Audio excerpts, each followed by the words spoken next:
2-mile radius of the area. Fox's Lauren Green. Spokesperson says First Lady Jill Biden has tested positive for COVID-19 and has mild symptoms. The White House says the president has tested negative. America's listening to Fox News.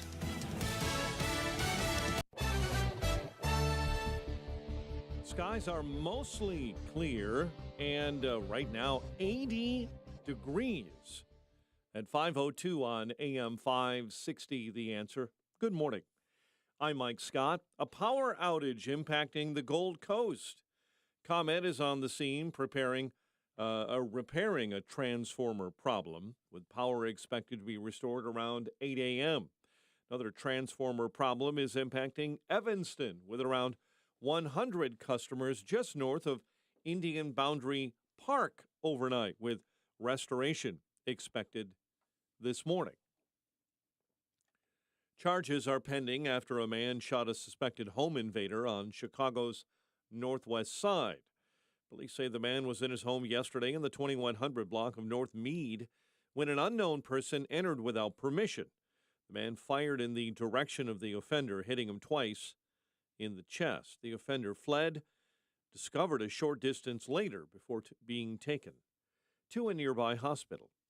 Indiana State Police have arrested a 19-year-old Illinois man for a chase on the Indiana toll road that maxed out at 150 miles an hour. Adrian Martinez of Homer Glen was arrested in Michigan after crossing the state line and crashing the BMW that he was driving. He was booked into the LaGrange County, Indiana jail after being treated at a nearby hospital.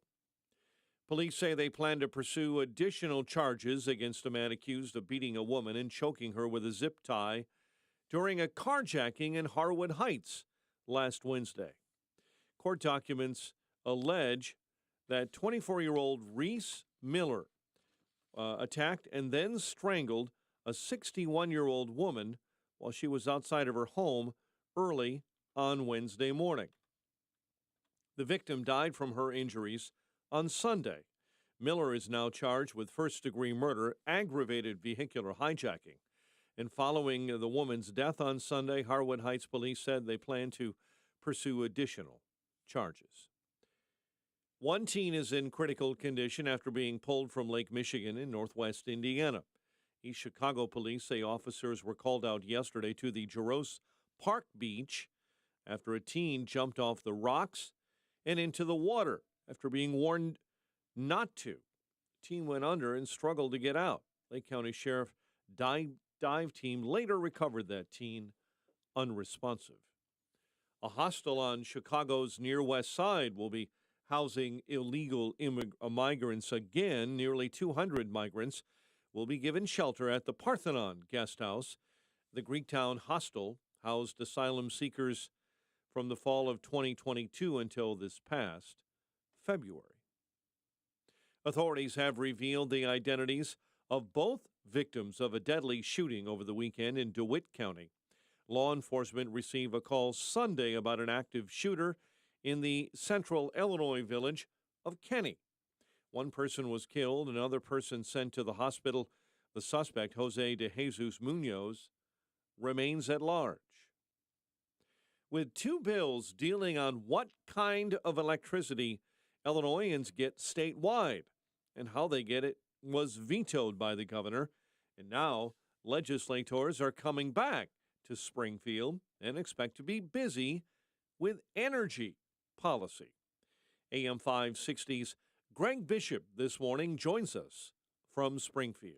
Lawmakers may consider Governor J.B. Pritzker's veto of a measure giving right of first refusal to Ameren, Illinois when constructing transmission lines. Well, I think it's very important. And one thing is, we need to make sure that we have a source of electricity, as more electric vehicles come online. That was Republican State Representative Wayne Rosenthal. He also said to expect action on lifting the moratorium on new nuclear facilities Pritzker vetoed.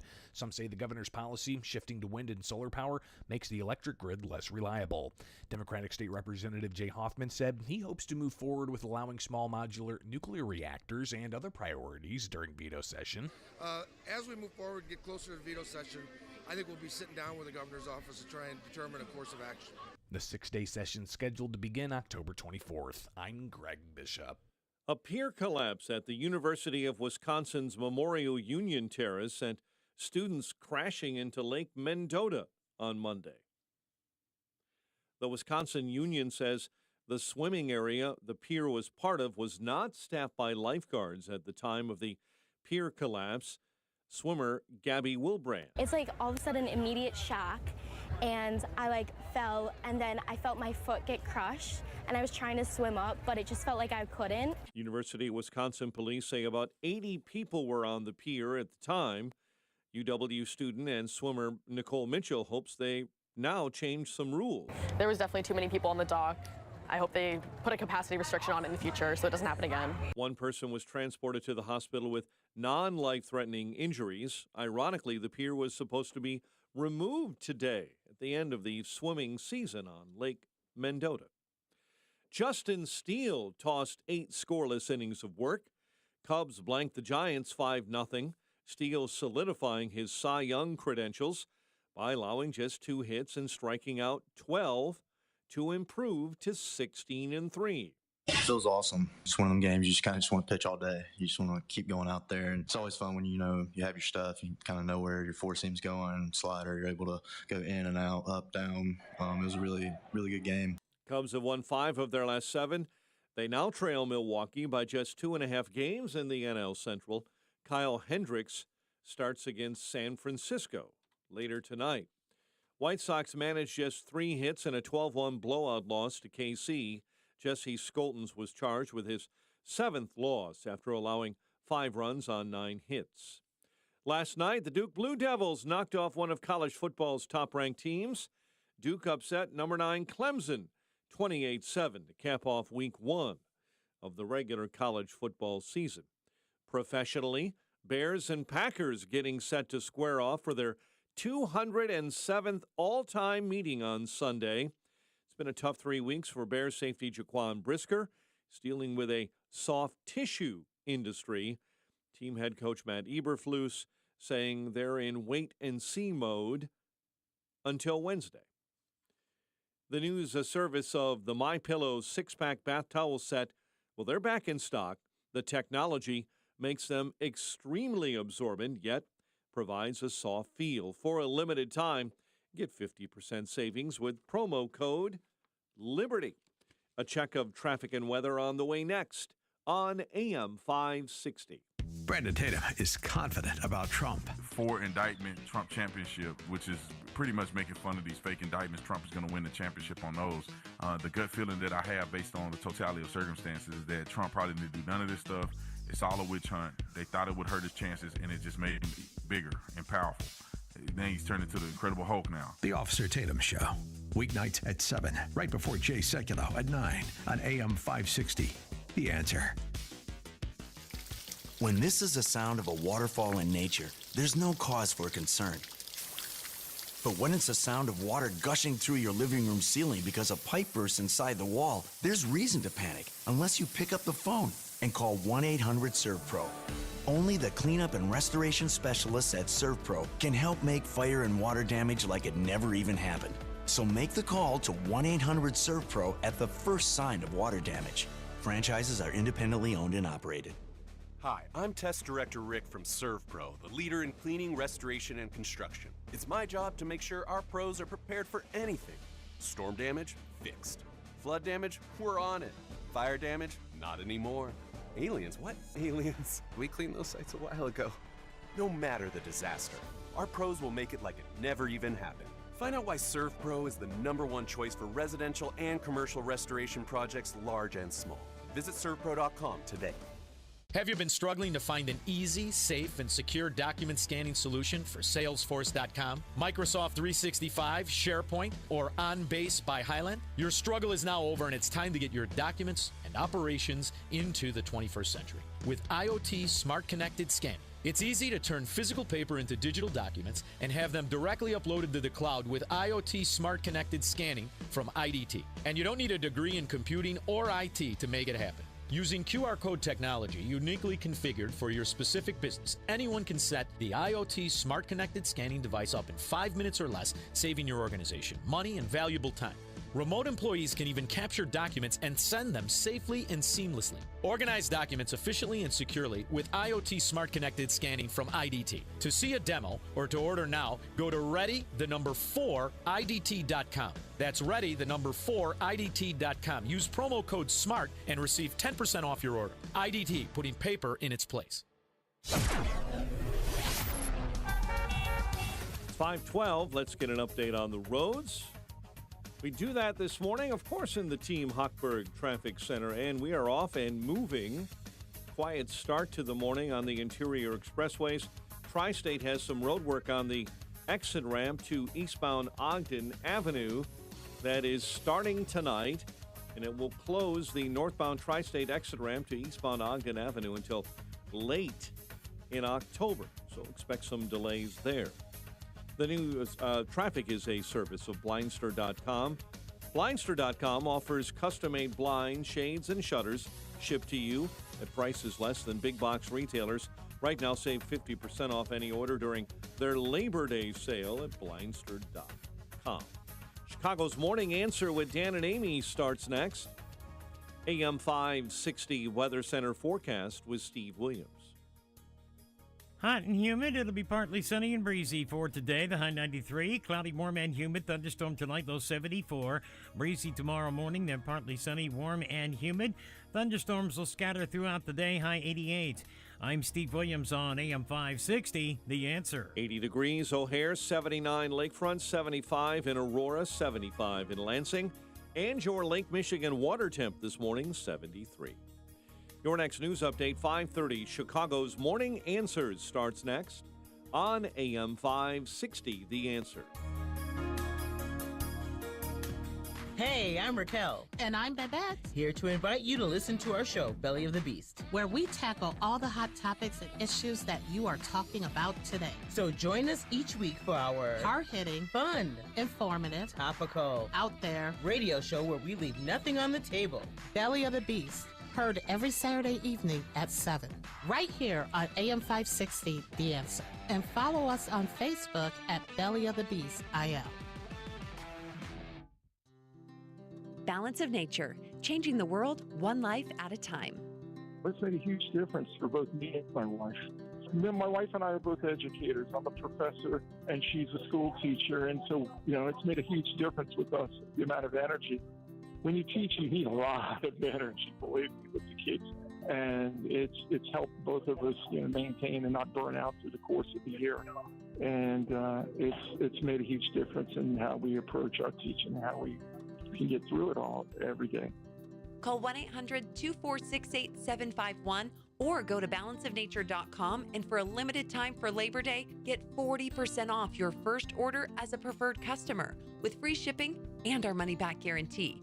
This is your last chance to take advantage of this offer. Hurry, go to balanceofnature.com or call 1-800-246-8751 and get this special offer by using discount code CHICAGO. When you're serious about your concealed carry training and education and are ready to learn from an active police officer with a teaching degree, check out Illinois Concealed Carry Training in Midlothian. You'll learn safe, responsible firearm use, home defense planning, conflict avoidance, situational awareness, and how to remain physically, morally, and financially safe in the event you must use your firearm in self-defense or the defense of another. Weekday and weekend classes available. I'm Sergeant Gary Carr, police firearms trainer and the owner of Illinois Concealed Carry Training. We'll arm you with what really counts, knowledge and training. All concealed carry curriculums are not created equal. This may be the single most important decision you'll ever make for yourself and your loved ones. Choose between 3 and 16-hour classes that are available both weekdays and weekends. We are your one-stop for concealed carry classes, fingerprints, and legal defense plans. Register for a class today and get 10% off class fees with promo code AM560. Visit IllinoisConcealedCarry.com. That's IllinoisConcealedCarry.com. It seems like everyone is on a complicated diet these days. Gluten-free, keto, metabolic, sugar-free.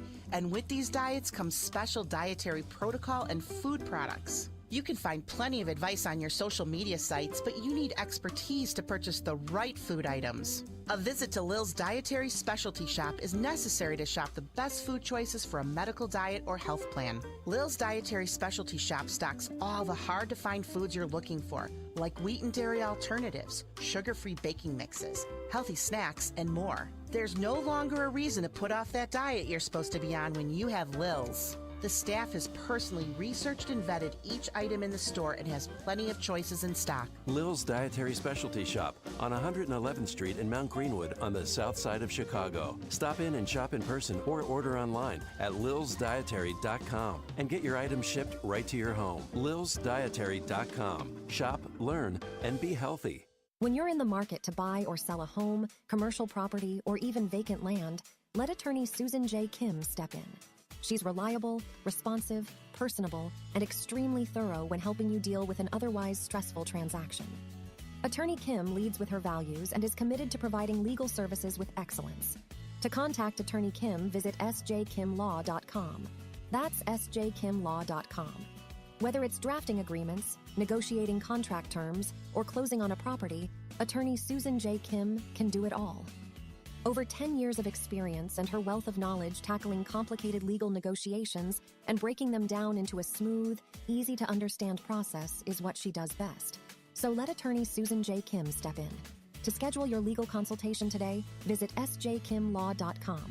That's sjkimlaw.com or call 847-906-3166. Susan J. Kim Attorney at Law is a state of Illinois licensed real estate attorney. Retirement planning can be complicated. From asset and legacy protection to retirement income and extended care, you need a plan.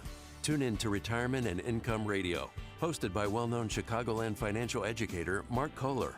Mark helps listeners in or near retirement protect their savings from market volatility while creating lifetime guaranteed income. Listen to Retirement and Income Radio Sunday afternoons at 3:30 on AM 560 The Answer, or call Mark now at 844-619-SAFE. This hourly segment is brought to you by Papa Nicholas Coffee. Papa Nicholas, great coffee, period. Roasted fresh daily in Batavia, Illinois. Listen to AM 560 The Answer online at 560theanswer.com, on the AM 560 mobile app, on your Alexa-powered smart speaker, and on TuneIn, iHeart, and on Odyssey. Portions of the following show may be pre-recorded. Now, from the Signature Bank Studios,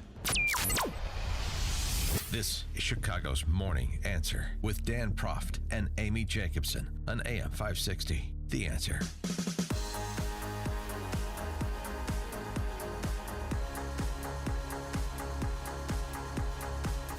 Top of the morning, Dan and Amy. Hope everybody had a nice Labor Day weekend.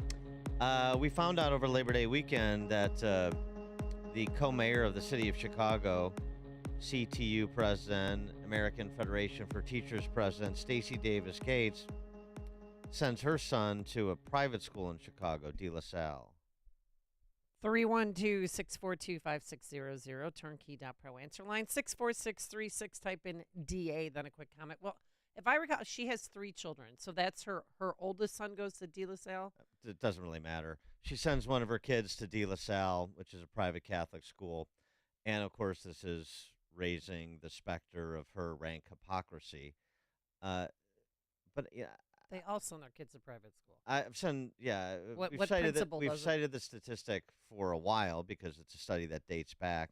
But the Fordham Institute did a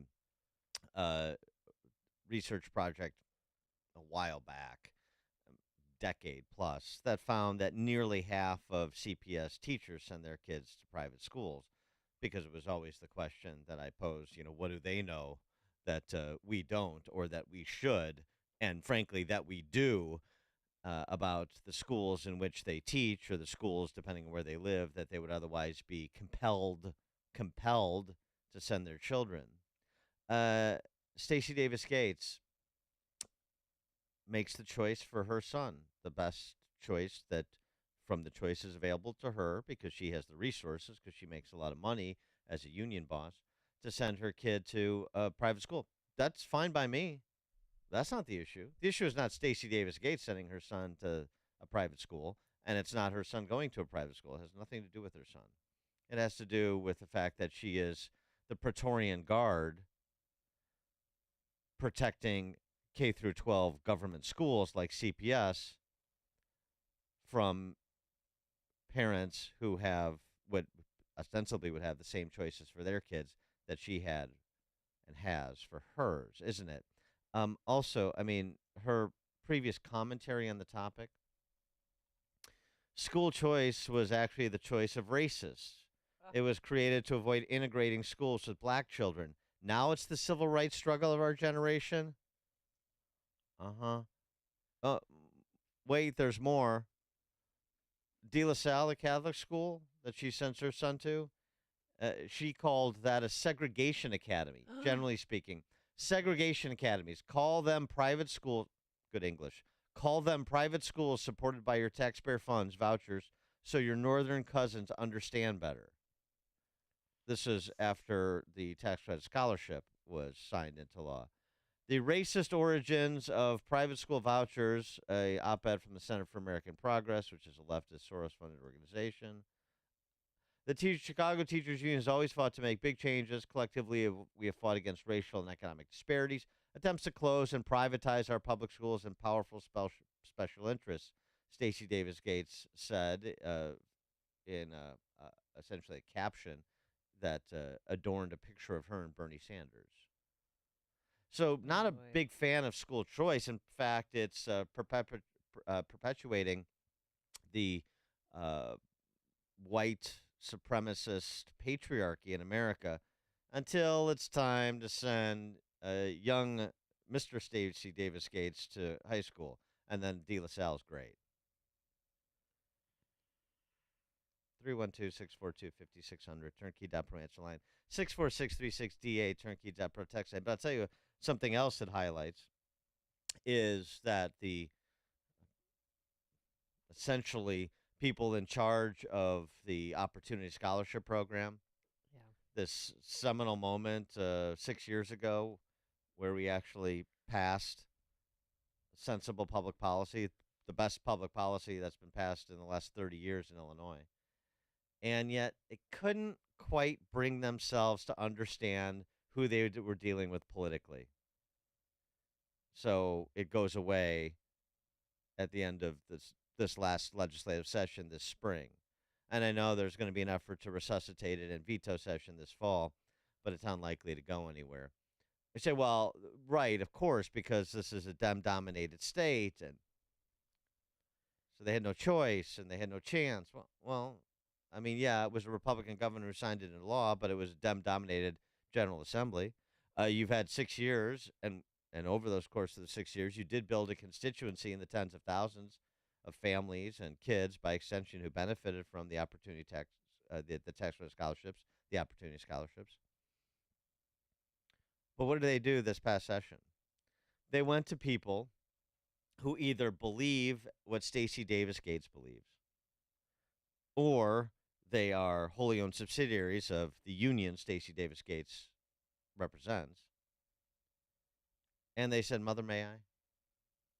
Mother, may I keep the scholarship?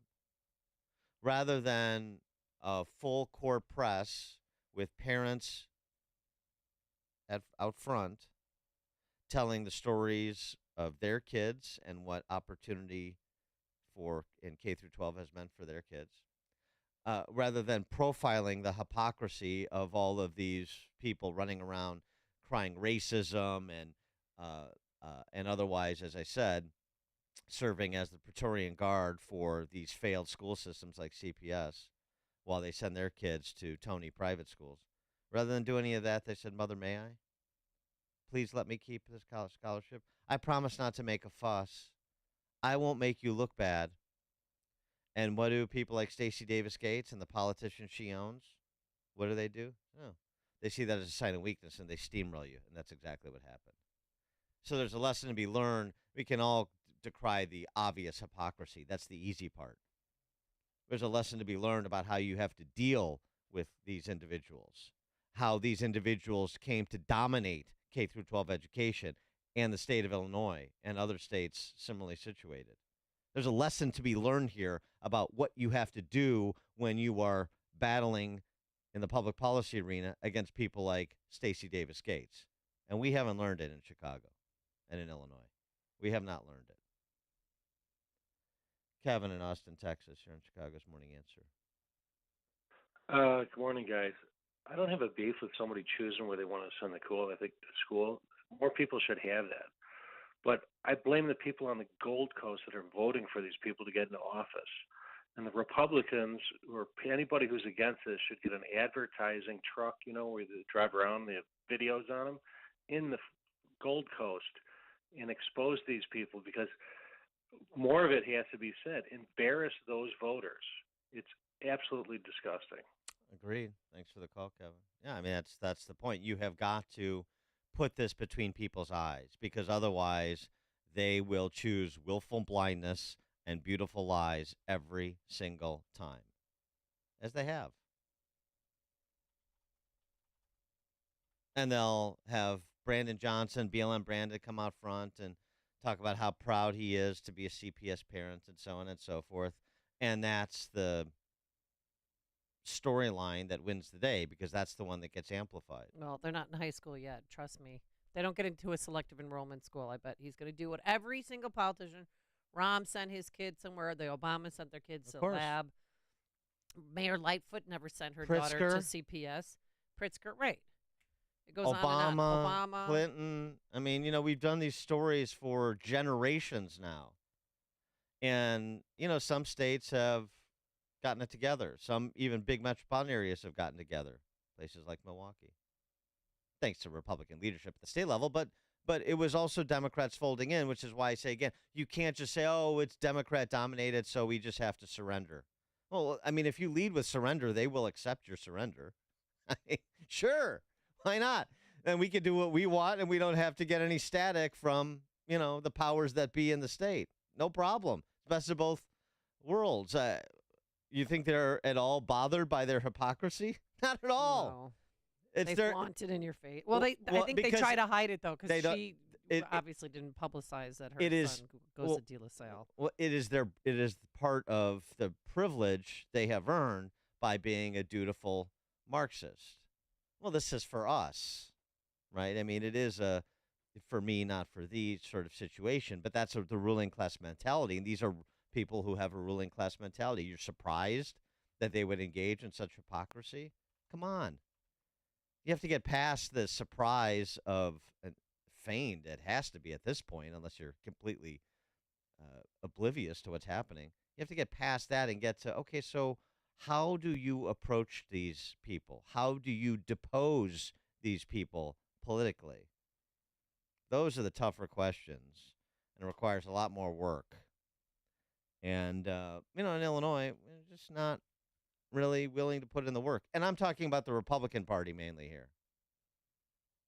The Republican Party, to the extent that it exists, which is my point. Connect with Dan and Amy on the AM 560 The Answer mobile app. Just text the word app to 64636 to download the app today. This is Hugh Hewitt for townhall.com.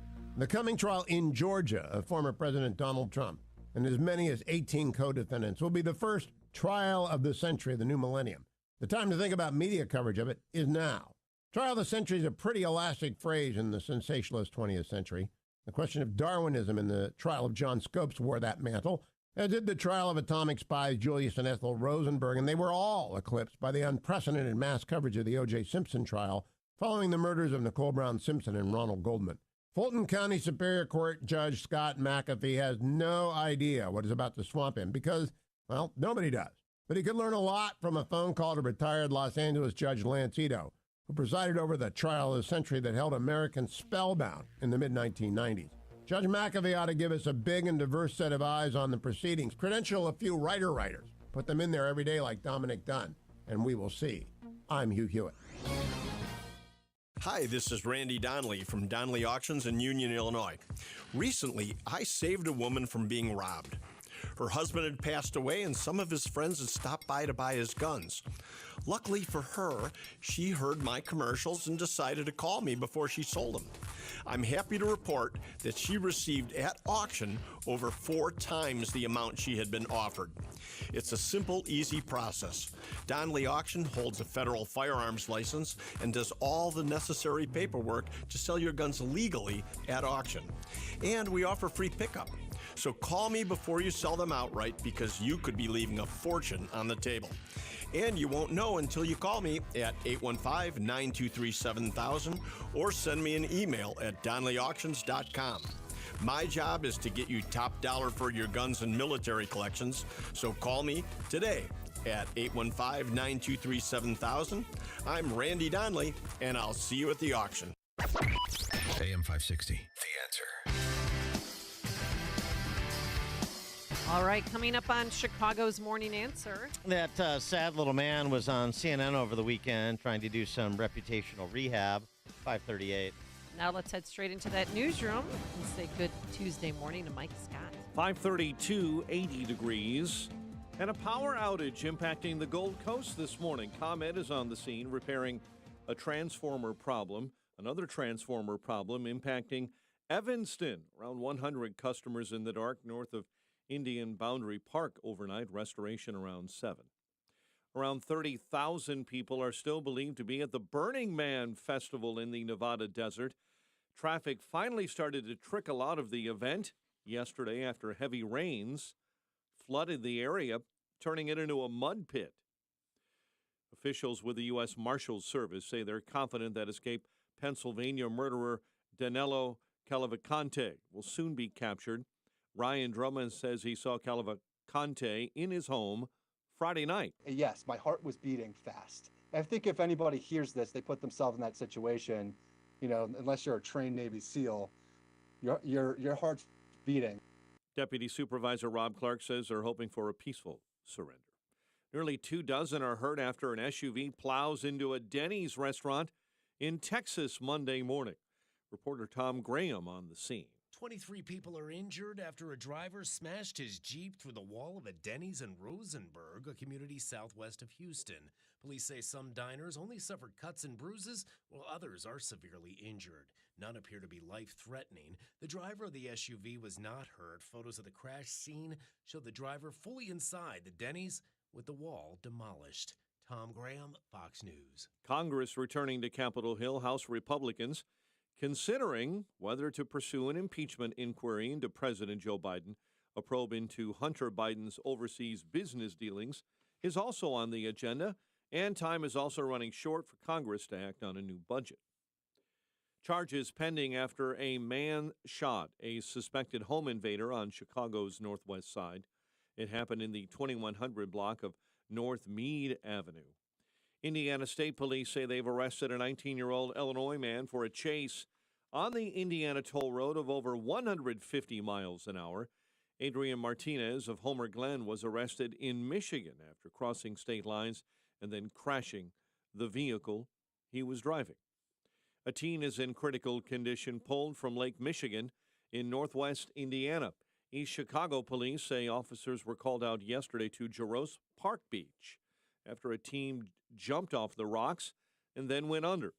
Lake County Sheriff dive team recovered the teen unresponsive. He was taken to a nearby hospital. Steve Hartwell, the longtime frontman for the Grammy-nominated pop rock band Smash Mouth, has died. He was 56. Hartwell died of acute liver failure, and this musician has left us as well.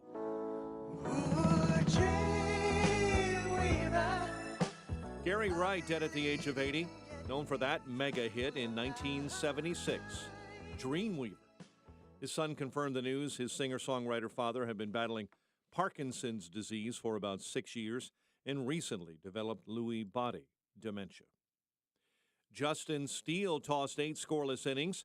Cubs blanked the Giants 5-0 in Chicago, while the White Sox were blown out by Kansas City 12-1. Bears and Packers square off in Week 1 for the 207th time on Sunday. We're watching Jaquan Brisker, the Bears' safety, as he deals with a soft tissue injury. The news, a service of the AM 560 Advantage, where membership has its privileges, including early access to event tickets. Join today, 560theanswer.com/join.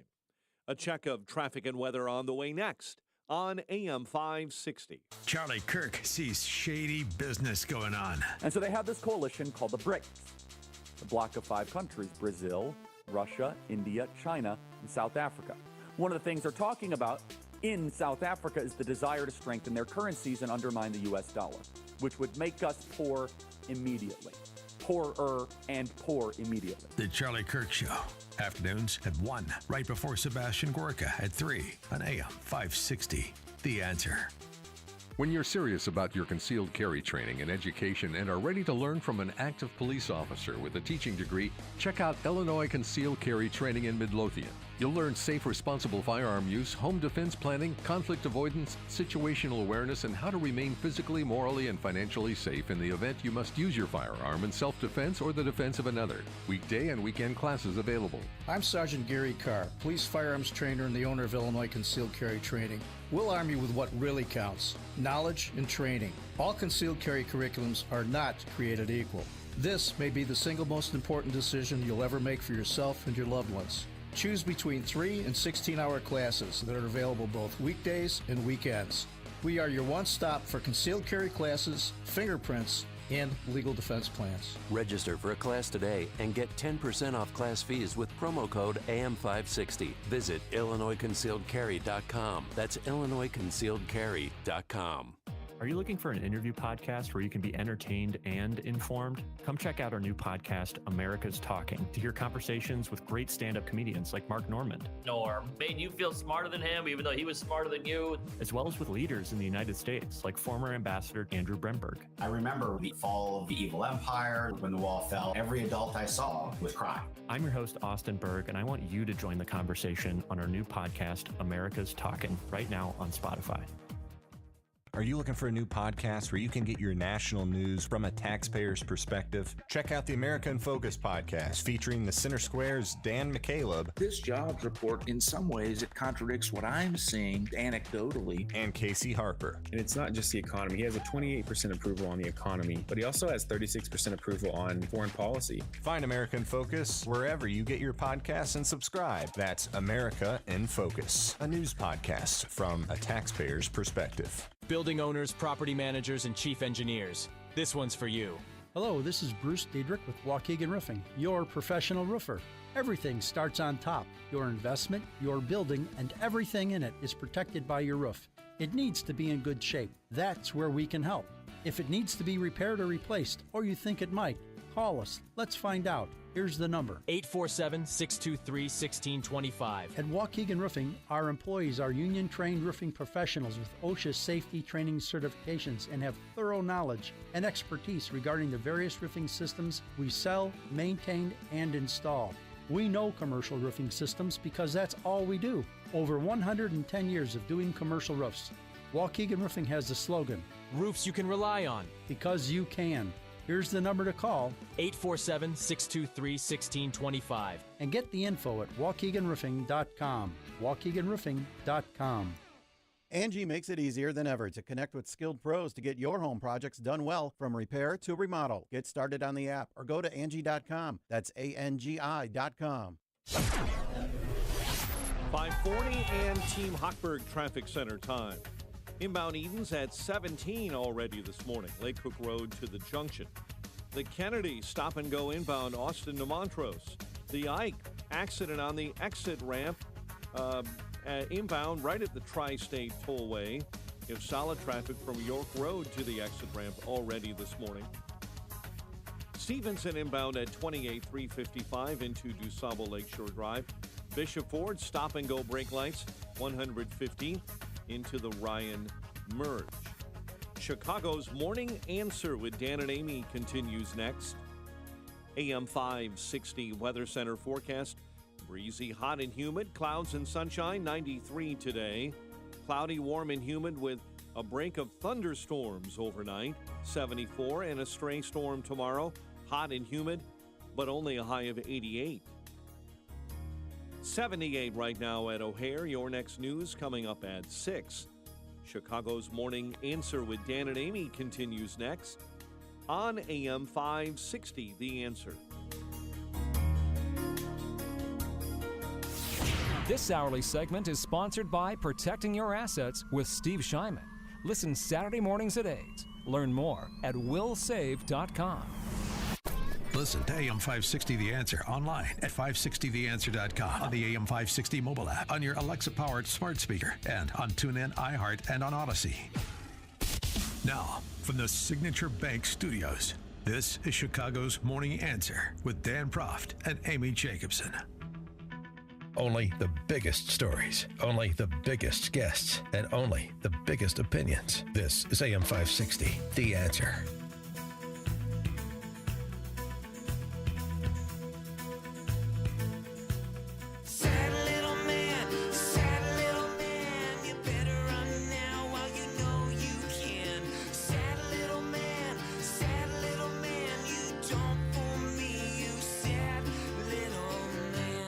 Top of the morning, Dan and Amy. Thank you, 5 times August. You know, that somebody should follow Fauci around with a boombox, just playing that song on a continuous loop, like something out of I'm Gonna Get You, Sucker, like your theme music that you just walk around with playing all the time. That'd be great. And it'd be appropriate. Yeah, Tony Fauci was back in relatively comfortable confines on CNN over the weekend to do some reputation rehabilitation, I presume.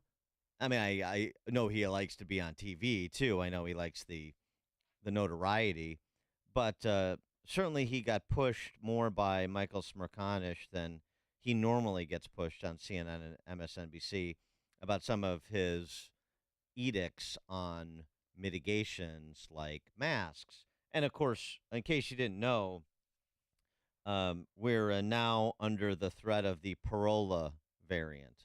That's what it is? The Parola variant. Common spelling, the Parola. Yeah, okay. please make the appropriate notations in your logbooks, your COVID logbooks. Parola variant. Thank you. We're in the era of the Parola variant. I wonder if that's what Jill Biden has, because our First Lady tested positive yesterday. And she's been double vaxxed, double boosted. You know, and their whole play on this, their big lie is, well, the symptoms would be worse if she wasn't vaccinated. Of course. Okay. Right. Sure. Yeah. But she was with Pritzker. I'm sorry, she was with Pritzker a few days before, so maybe he's going to get tested too. I'm sure you care. I hope he chooses the anal swab. Masks. Fauci on masks, since we're in this discussion right now of reintroducing masks. Recommendations. Look, all the CDC can do is make recommendations. Mm-hmm. That's all they do. They offer guidance. Mandates, shutdowns, you know, that's somebody else's job. All we do over at CDC, or me did, is provide advice and counsel. But do masks work?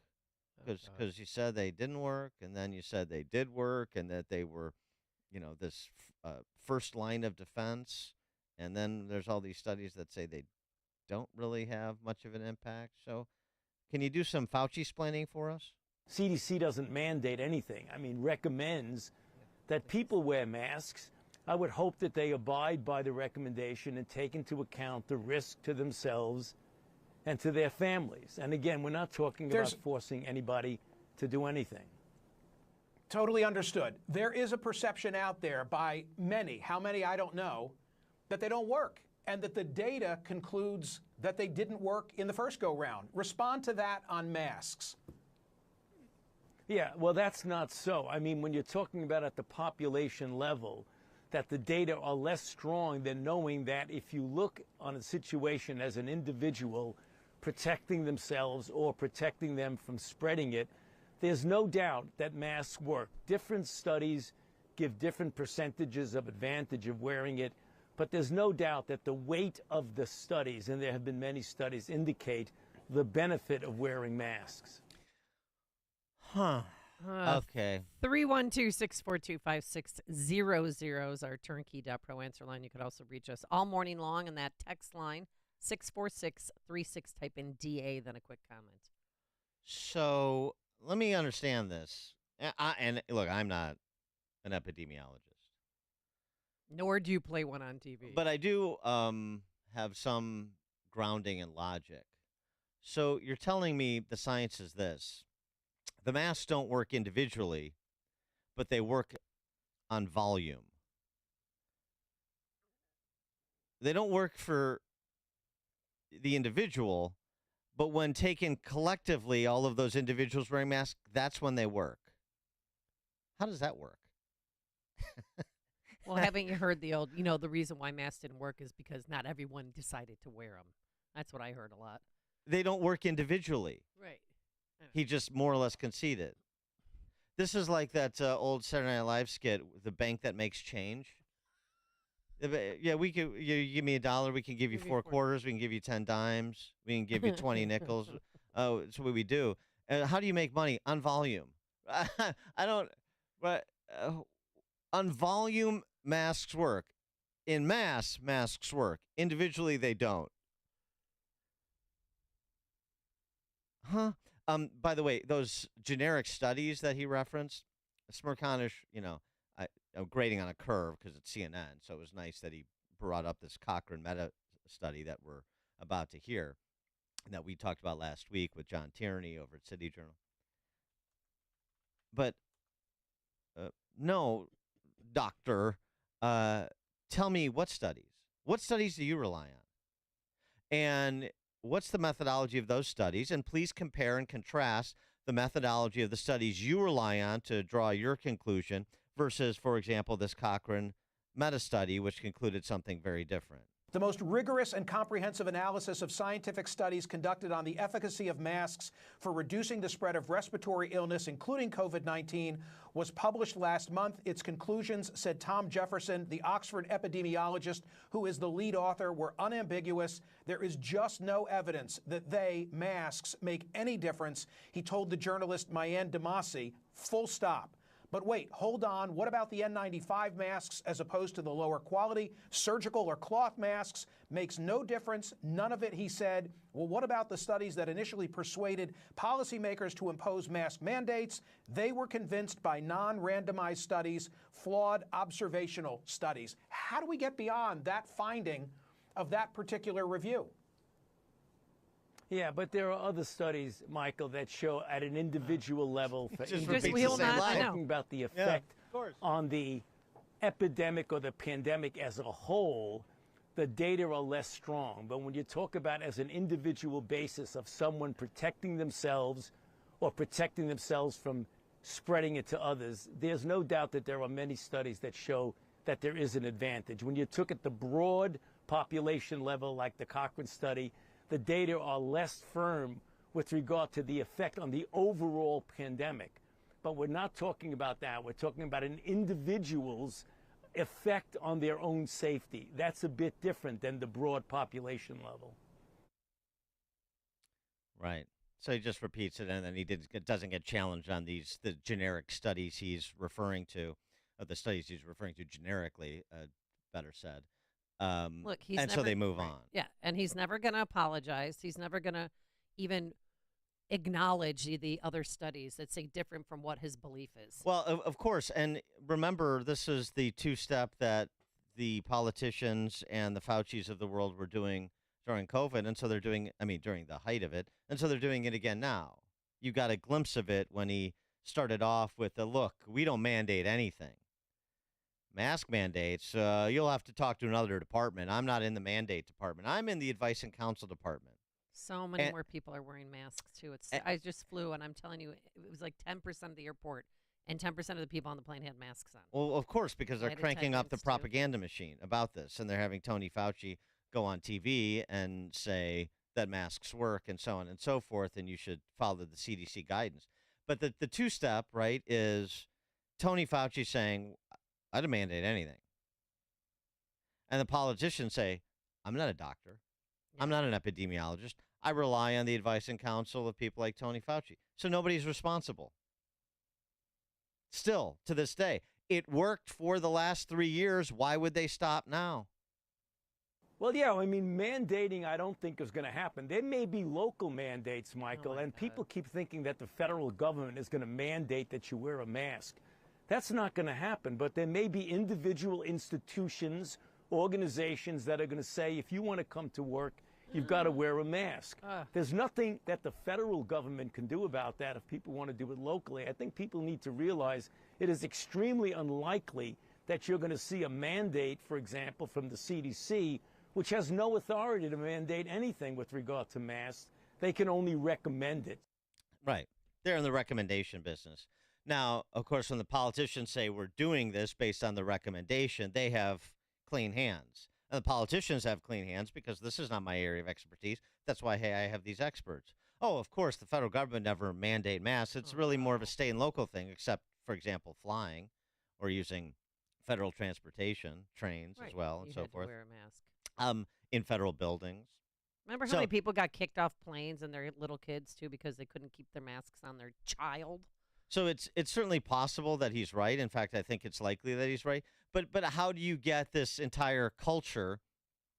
How do you generate this mass hysteria and create these drones that have been lobotomized because of the hysteria induced by these recommenders and the politicians that rely on them? At least that's their cover story. Well, you do it at the state and local level, where everybody is making the same recommendations. And so Pritzker relied on Ezike, and Lightfoot relied on Arwady, and hey, well, just local. Hey, I'm just relying on, and Arwady and Ezike are following what the CDC says. So the recommendation is made to the recommenders at the local level, and then the politician at the federal level amplifies the recommendation at the federal level, and then politicians at the local level amplify. I mean, you see the cascading effects, don't you? We all lived through it. They haven't stopped. And by the way, if you think there's any interest in amnesty, or if you're at all open-minded about this sort of let's just move on and pretend there was some ugliness in the past, but we're all going to be hunky-dory with one another again. This tweet over the weekend from a Oxford professor. Oh, no. You know the technology that would end COVID, reliable tracing of the source of your infection, add a sprinkle of aggressive personal injury claims, and boom, COVID is cooked. So now they want to sick the trial lawyers on you if you don't comply. You know, with the recommendations. Nobody's in the business of mandating. And on the school lockdowns? Oh, boy, what did he say? It's the Pat line. Oh, I can't wait. First of all, I mean, he doesn't lock down anything, just like he doesn't mandate anything. And sure, there's a legitimate discussion about when schools were reopened and whatnot. But there's just this politician's words from this medical expert. Well, certainly when we were dealing, Michael, with the tsunami that we saw earlier on in the pandemic, when things had to be shut down because we were having hospitals that were overcrowded and we were having freezer trucks in front of hospitals in New York and other cities because we had no place to put the bodies. That was a very, very dramatic situation that needed something immediately to stop it. The question is, how long should a shutdown have been? And I think that there's varying degrees of differences in that. And I agree that if you look back at the things that I've said back then, we should try as best as possible to keep the schools open, and the schools that are closed, to get them open safely by any of a number of means. Yeah, right. And so on and so forth. You've heard it before from him, and you're going to continue to hear it till his dying day. Give you another example of this, not Tony Fauci, but it's global phenomenon. Might as well be. The new Prime Minister of New Zealand, who replaced Jacinda Ardern, is a guy named Chris Hipkins.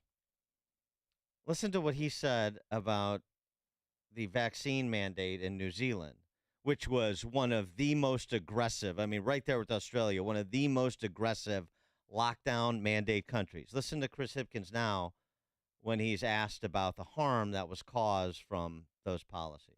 Do you see any kind of value in looking into potential compensation for anyone, disadvantaged through COVID, whether they were mandated out of their jobs or injured by the vaccination program? There's a process for people who are injured in a medical procedure. There's already processes in place for dealing with that. In terms of the vaccine mandates, I acknowledge that it was a challenging time for people, but they ultimately made their own choices. There was no compulsory vaccination. People made their own choices. Oh, that's such a lie. What world has he been living in? Are you kidding me? No, that's not the question. The question is, what world does he want you to live in? He wants you to live in one where they can rewrite the past, even though it happened 5 minutes ago. There was no vaccine mandate in New Zealand. I mean, you were free. You gotta be kidding me. You made your own choices. Now, you did it at the point of a gun, but hey, it's your choice. Here was Jacinda Ardern back in the day, 5 minutes ago. So you basically said this is going to be like, well, it's almost like, you probably don't see it like this, the two different classes of people. If you're vaccinated or if you're unvaccinated, you have all these rights. If you are vaccinated... That is what it is. So, yep. Two different classes of people, the vaxxed and unvaxxed. Hey, but people, you make your choices. Do you want to be in the lower class or the upper class? This is what you're dealing with this whole cadre of folks, whether in New Zealand or Washington, D.C. Jim in Crown Point. First of all, this guy still hasn't found out where the disease came from. Can't find something you're not looking for. Yeah, and it's like the kid that didn't read the book in school, and he has to make a report on it. This book was a very good book, It's pretty good. Thanks for the call. Corey in Woodlawn. Good morning, Dan and Navy. If you do a search on Google and you exclude the years 2020 and above, they actually get pretty honest about vaccines and mandates and masks. They say 18% of the people that catch them, they catch them through the eye. So, I mean, you can get a pretty good history on zoonotic diseases if you exclude COVID and upwards. Thank you. Thanks, Corey. Frank, Arlington Heights. Good morning. I think Dr. Fauci can be explained by the thoughts of the great conservative Russell Kirk, who once quipped that a conscience cannot be found in a library. And then, of course, his ability to maintain political power is, of course, explained by Fisher Ames, the great patriot and founding father, who said, few can reason, all can feel. That explains a lot of this. Thanks for the call, Frank. Hear about the big stories of the day, then talk about them right here on Chicago's Morning Answer on AM 560. The Answer. Rick here from Forever Remodeling. You probably heard me talk about how our unique design-build process removes the normal problems of hiring a design and construction company separately. But just don't take my word for it. Listen to these customer reviews. Kelly W. says, from consultation to design to construction, my remodel flowed seamlessly.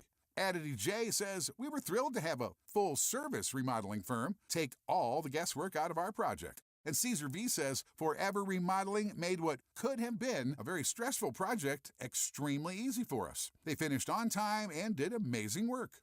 Kitchens, bathrooms, basements, additions, whole house remodeling, whatever you need, our start-to-finish process delivers stunning results without the hassles, headaches, and stress. For a free consultation, call Forever Remodeling at 847-809-3355 or visit foreverremodeling.com. That's the number foreverremodeling.com. AM 560, The Answer.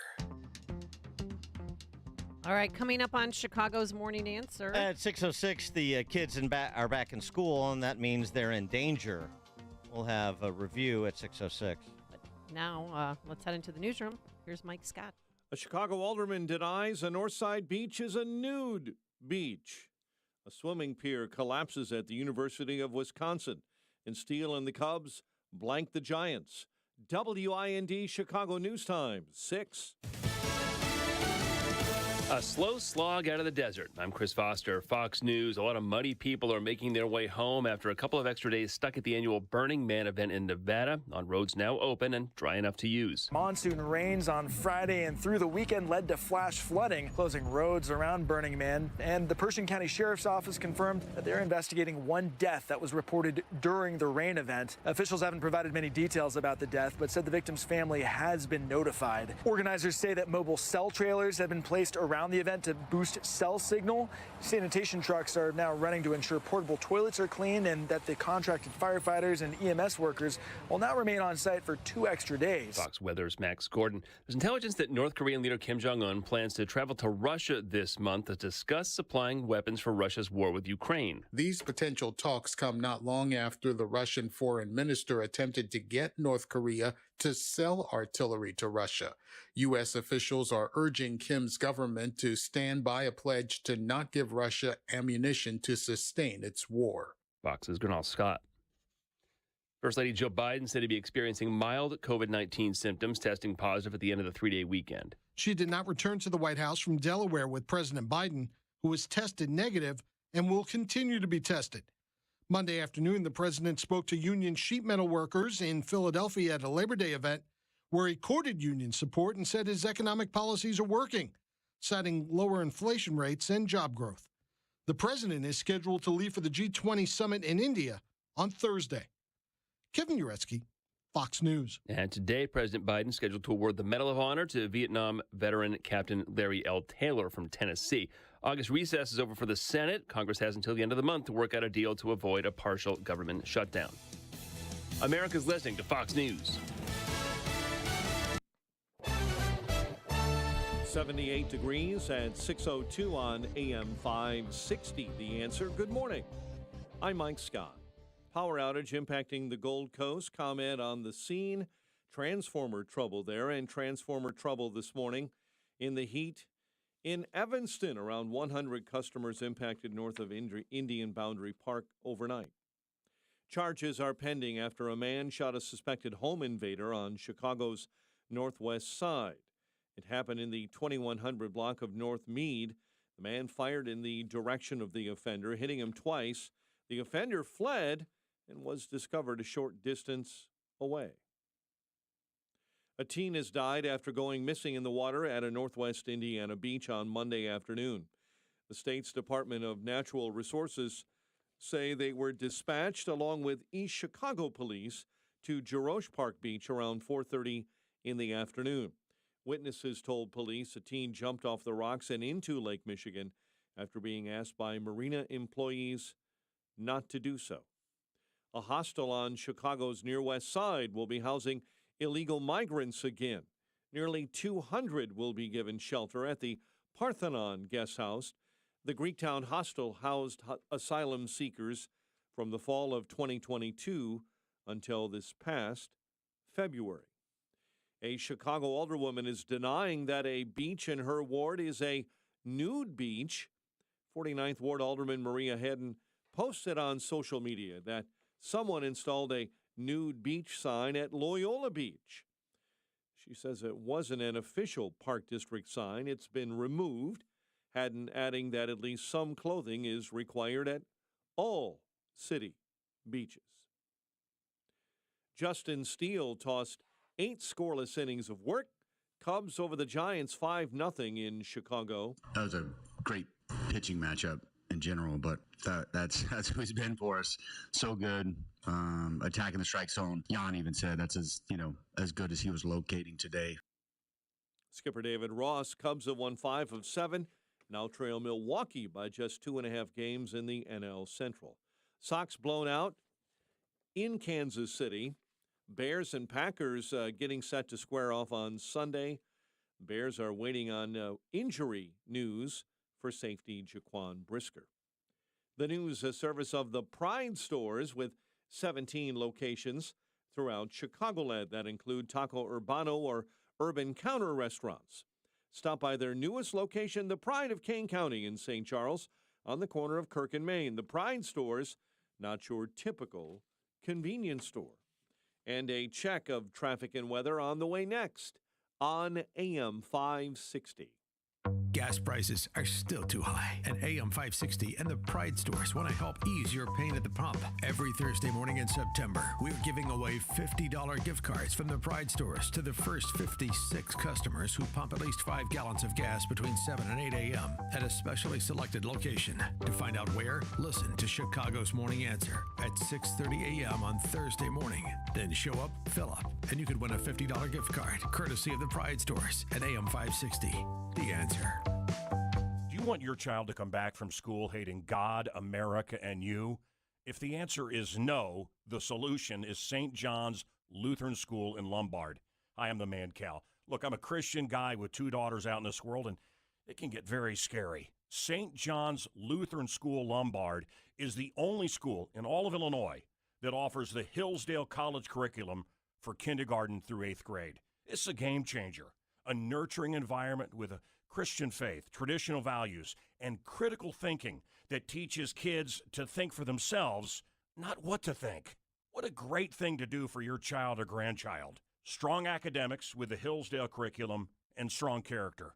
Go to stjohnslombard.com. That's Saint, S-T, johnslombard.com. stjohnslombard.com. It's in Lombard, Glen Ellen, Wheaton, Downers Grove, and all places nearby. stjohnslombard.com. David in Pennsylvania writes in to tell us about his experience with Relief Factor. I tried Relief Factor for hip pain and was surprised that it also helped relieve my shoulder and foot discomfort. After taking it for a month, I stopped, and sure enough, the pain returned. So I started taking Relief Factor again, and within a week, the pain was relieved. I'm now taking Relief Factor daily. Well, thank you, David. You know, I've heard your story before, people stopping and then starting again because it works. As you all know, I had trouble with aches and pains, and climbing steps was brutal. Your first step to living the life you love, free from aches and pains, could just be to order the 3-week Quick Start for the highly discounted price of $19.95. After trying Relief Factor, over 500,000 people have gone on to order more. Try it for yourself and see what all these people are talking about. Go to ReliefFactor.com or call 800-4RELIEF to find out more about this offer. That's 800-4RELIEF. Live your best life and feel the difference with Relief Factor. As we age, our energy levels tend to go down, leaving us feeling tired and wanting so badly to have the energy we once had. To enjoy activities like playing with children or grandchildren and carrying out daily tasks without feeling drained, it's essential to fuel our bodies with fruits and vegetables. That's where Balance of Nature's fruits and veggies can help. Balance of Nature's fruits and veggies provide you with the additional nutrition your body needs to get that energy you lost. Start your journey to better health with Balance of Nature. Call 1-800-246-8751 or go to balanceofnature.com, and for a limited time for Labor Day, get 40% off your first order as a preferred customer with free shipping and our money-back guarantee. This is your last chance to take advantage of this offer. Hurry, go to balanceofnature.com or call 1-800-246-8751 and get this special offer by using discount code CHICAGO.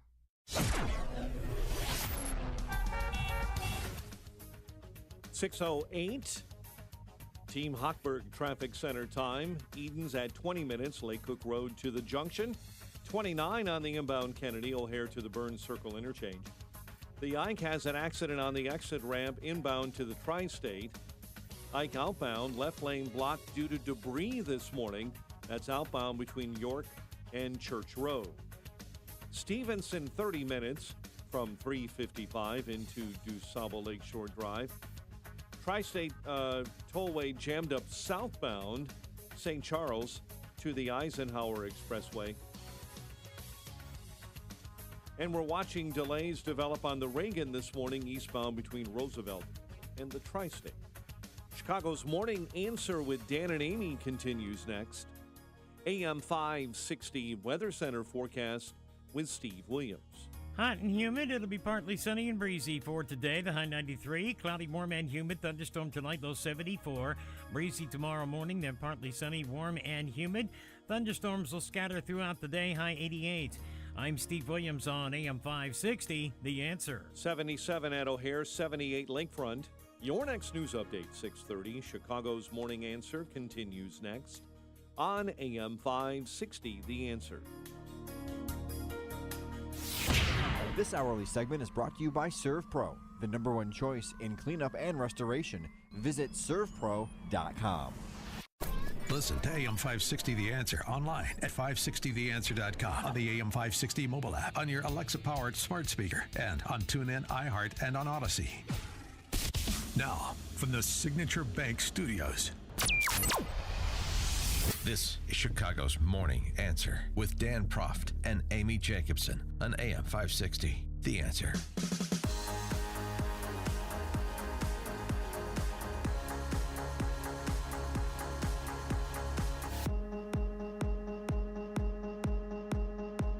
Top of the morning, Dan and Amy. School's back in session. That means your kids are in danger. I mean, they're really in danger, not the phony COVID danger that's being bandied about. Talking about what happens at the hands of the teachers and administrators in these schools. And no, I'm not saying every teacher, every administrator. I'm not saying every school, but a lot of them. Because the ideological disposition of the staff at most of these government schools and a lot of the private ones too is the same. Same program, same results, same policy, same results, same policy makers, intellectually, ideologically, same program. Not that complicated. And so we have another installment of parents reading pornography at school board meetings and being shut up, being shut down. Yeah, Right. You can't read that. That's for middle schoolers only. And remarkable. This is Indian River County School Board meeting. This is in Florida, like Vero Beach area. And you're about to hear Pastor John Amanchaku, saying his name right, read a passage from a book, I think it was Living Dead Girl by Elizabeth Scott. And, well, this is how that went. Now on the topic of these pornographic books that you keep calling these point of contacts on as it relates to whether they should be read or not. 13 Reasons Why by Jay Asher, currently in Storm Grove Middle School and Freshman Learning Center, page 265. As if letting him finger me was going to cure all my problems, Sir, I'll stop but you in there. the end, Sir, I I will never stop told you you to there, get away. and then you we did will it. continue You stopped to rubbing not look at circles that. I'm on going my to stop stomach. you there, please. Instead, you rubbed You back got and the forth, microphone, please. gently along my Got the waist. microphone. Your pinky made its way under the Stop top of it, my please. panties Sir, and rolled stop back it. and forth You don't from stop hip to while hip. you're Going, don't Thank stop. you. Don't stop. Yes, sir, I asked you to stop, and you're going to have to leave if you don't continue with that. Oh, leave. Yes, sir. No, sir, I asked you to stop. I asked you to stop.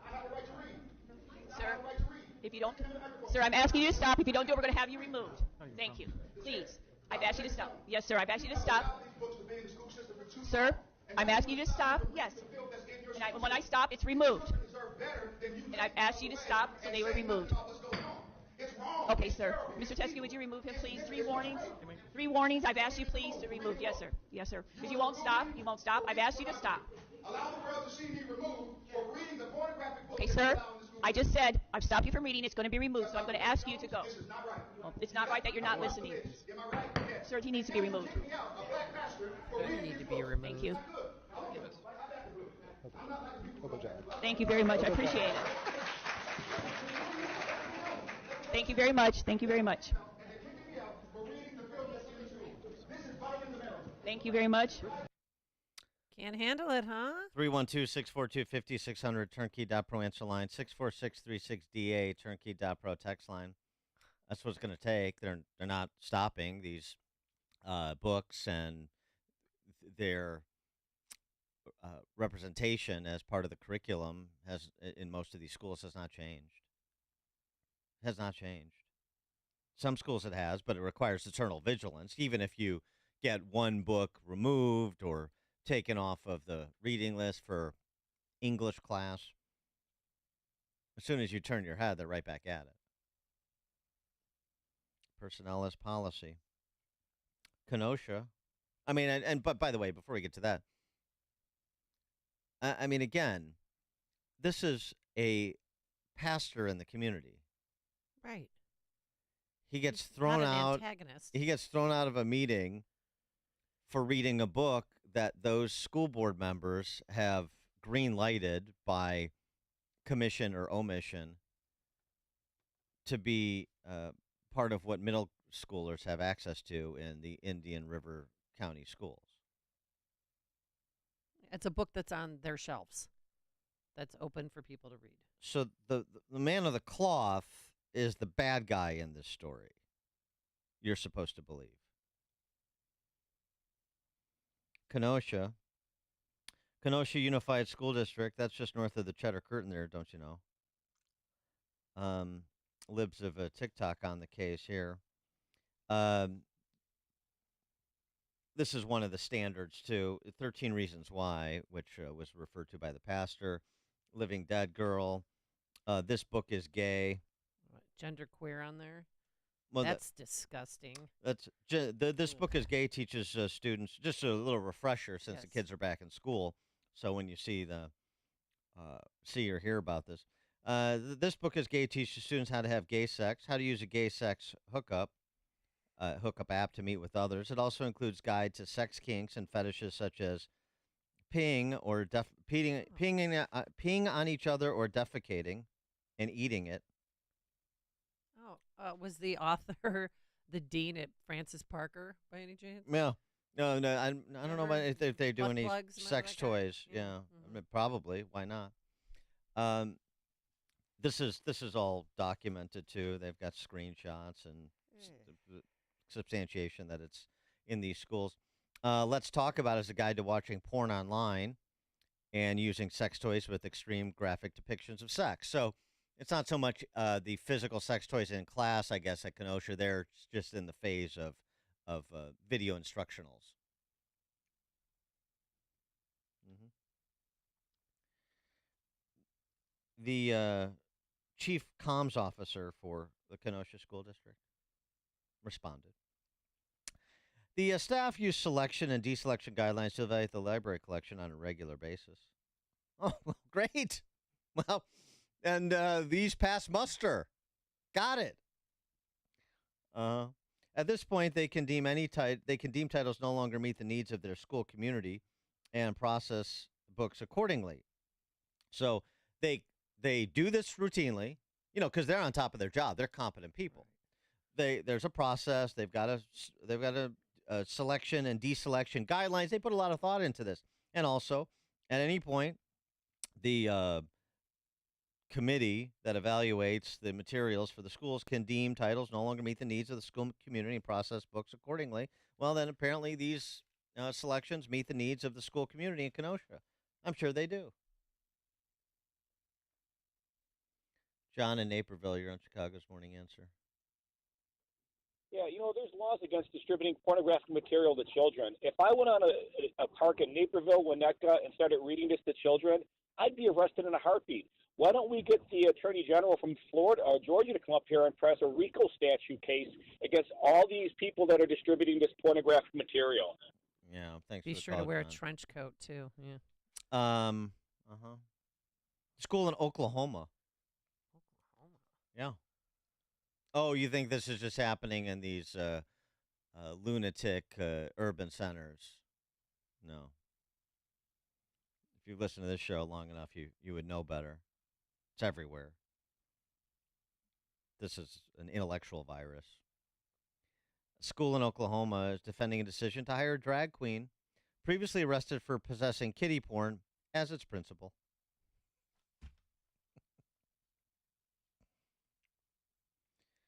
The John Glenn Elementary School principal is a dude named Shane Mernan,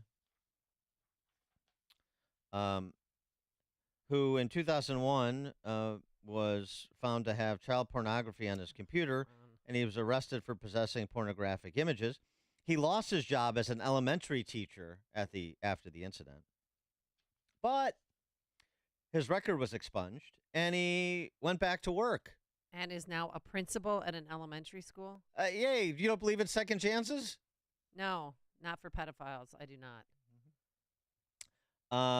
Yeah. Oh, that's great. So he gets to hang around children after being busted for possessing child pornography. The superintendent of the Western Heights Public Schools told parents that we understand the situation may cause concerns and questions. Oh, you do? Mm-hmm. The school district follow the usual hiring practice. They have processes in place. Checking reference, conducting a felony criminal background check. Oh, my God. And, they were now required to acknowledge the charges previously brought against their now principal. He also works at Boom in Oklahoma City, a gay bar that hosts a Sunday gospel brunch featuring a farcical church service. Think Sisters of Perpetual Indulgence at L.A. at Chavez Ravine at the Dodger Stadium. Mm-hmm. He's also the proud recipient of the Miss Gay Oklahoma America. Mm-hmm. By day, she's an assistant principal molding young minds, but by night, she's the life of the party. One post discussing this dude reads. Yeah, Oklahoma school principal, Shane Mernan. Hey, let he who has not sinned cast the first stone, right? By day, he's an assistant principal. By night, he's the life of the party. Indeed. And hey, why should this party stop at night? Bring it to the school. Tina and Joliet, you're on Chicago's Morning Answer. Hi, good morning, guys. So this is what hypocrites they are. A couple weeks ago, Sean Caston had a roundtable with the library board folks about book banning. And my buddy, Terry Newsom, who's with Parents in Education, he had images blown up poster size from one of the books in the library that our lovely betters think is acceptable for children. So it was an image, an oral sex image, and Terry had it blown up and he sat in the front row. Sean Caston sat in the middle of this round table, flanked on each side by the awfuls, and parent after parent got up there and expressed absolute disgust with these books that these children have access to. Sean Caston, without, I don't think he has any self-awareness at all, looked at Terry Newsom and said the only person who has pornography in the library is him. So he admitted the image. Inadvertently, he stepped in it and screwed up big time. He saw the image and called it pornography. For the first time in years, these people have been telling us over and over and over again that this is fine, it's acceptable, it's art. These kids need to see, read images or read about content that reflects who they are. But when faced with what's actually in these books, he slipped up and admitted what it is. It's pornography. That's all it is. Well, yeah. I mean, like you needed Sean Caston to say it's pornography to believe it's pornography? Obviously not. No. I mean, it's almost. Thanks for the call, Tina. It's almost like yeah. I mean, it's the way Caston. I mean, as a disreputable and despicable a person as he is, I would suspect his attitude. Yes, pornography. So what? What are you gonna do about it? You can call it pornography if you want. We call it educational materials, or we call it being inclusive, or we call it making children feel loved regardless of their identity and helping them, whatever it is. So what? Yeah, what are you gonna do about it? Nothing. Well, right. Back to this principal in Oklahoma. What about him? Well, how is this possible that he's a principal? I mean, I know you mentioned the arrest in 2001, but what are you talking about? Their Oklahoma State Bureau of Investigation, they recovered 4 images of children engaged in sex acts. They confiscated his electronics device despite his efforts to delete more images. Excuse me, were deleted. They're going to. Images. But I mean, are you talking about in his personal stash of child pornography, or are you talking about the child pornography in the school?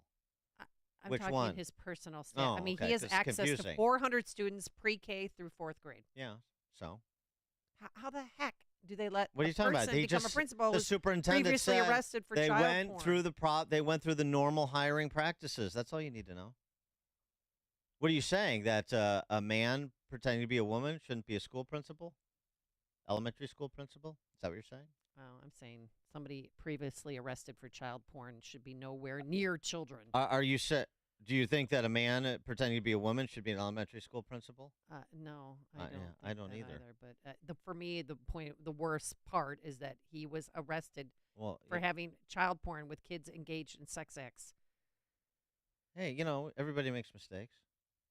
Sean and Darian. Good morning, guys. Yeah, I was sitting right next to Terry. Terry's been an advocate of this for quite a while. I think what he's doing is a good thing. This is at the round table with Sean Caston. Yeah. Yes, thank you. And there's probably about 100 people in there. A couple things that are disturbing. One is that I would say, unlike your previous caller, I felt that majority of the people, I'm talking 80, probably 5% of the people in there, except for the 6 of us in the front row, were cheering on Caston and cheering, of course, shouting down Terry Newsom. And you know, like you've said before about Caston, you're right. He is disgusting. Have you seen him in person and watch him talk? He's just a maggot. I couldn't even stand the sight. He is a maggot. He's a maggot. Yeah, he is. Yeah. Thank you, guys. Thanks for the call, Sean. But that's the key point. Out in the western burbs, that's Caston country. Child porn? No, that's right, Sean Caston. Yeah, it's pornography. So what? What's wrong with pornography? What's wrong with exposing kids? They're going to consume it anyway. They're going to do it anyway. They're going to be peeing on each other anyway. You might as well teach them how to do it properly. Right? That's what school's for. This is gross. Gross? I mean, he's on a slide. That sounds judgy. Well, I am judgy. Yeah, that sounds a little judgy. He tweets out a lot of stuff, but with his drag queen name. If you want to, pictures of him and kids at his school, which he shouldn't be putting on his social media account. Yeah, such a fun day of smiles and laughter. I love my job. I love my kids. I think you're selling past the close on the pedophile. That's the school principal. I think yeah. Okay. Pretty straightforward. But hey, as I said, how else are they going to learn? This thread that's going viral a bit from Mom about school. If you want to know where the army of the Walking Dead is formed, it's public school. I had a session this week with a girl who was harassed by another student who told her that she should end her life. Her actual words would get me banned from this space. These girls are 11 years old. Teacher as well. I've said it, others have said it. The abuses we expect kids to tolerate at school would never, ever be acceptable in the adult world. Imagine your coworker harassing you every day by calling you profane names and telling you to take your life. It wouldn't stand. And if these children are just told to ignore her and they're trying to get attention. Every school I've worked in, especially in the last 5 years, are abuse factories. The adults in charge are either powerless or apathetic. Not only are the kids being demoralized and abused or allowed to perpetrate abuse 7 hours a day, but they can barely read or write or spell. The army of the broken, illiterate adults is coming.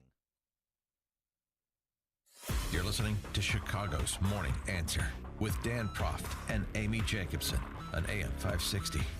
The Answer.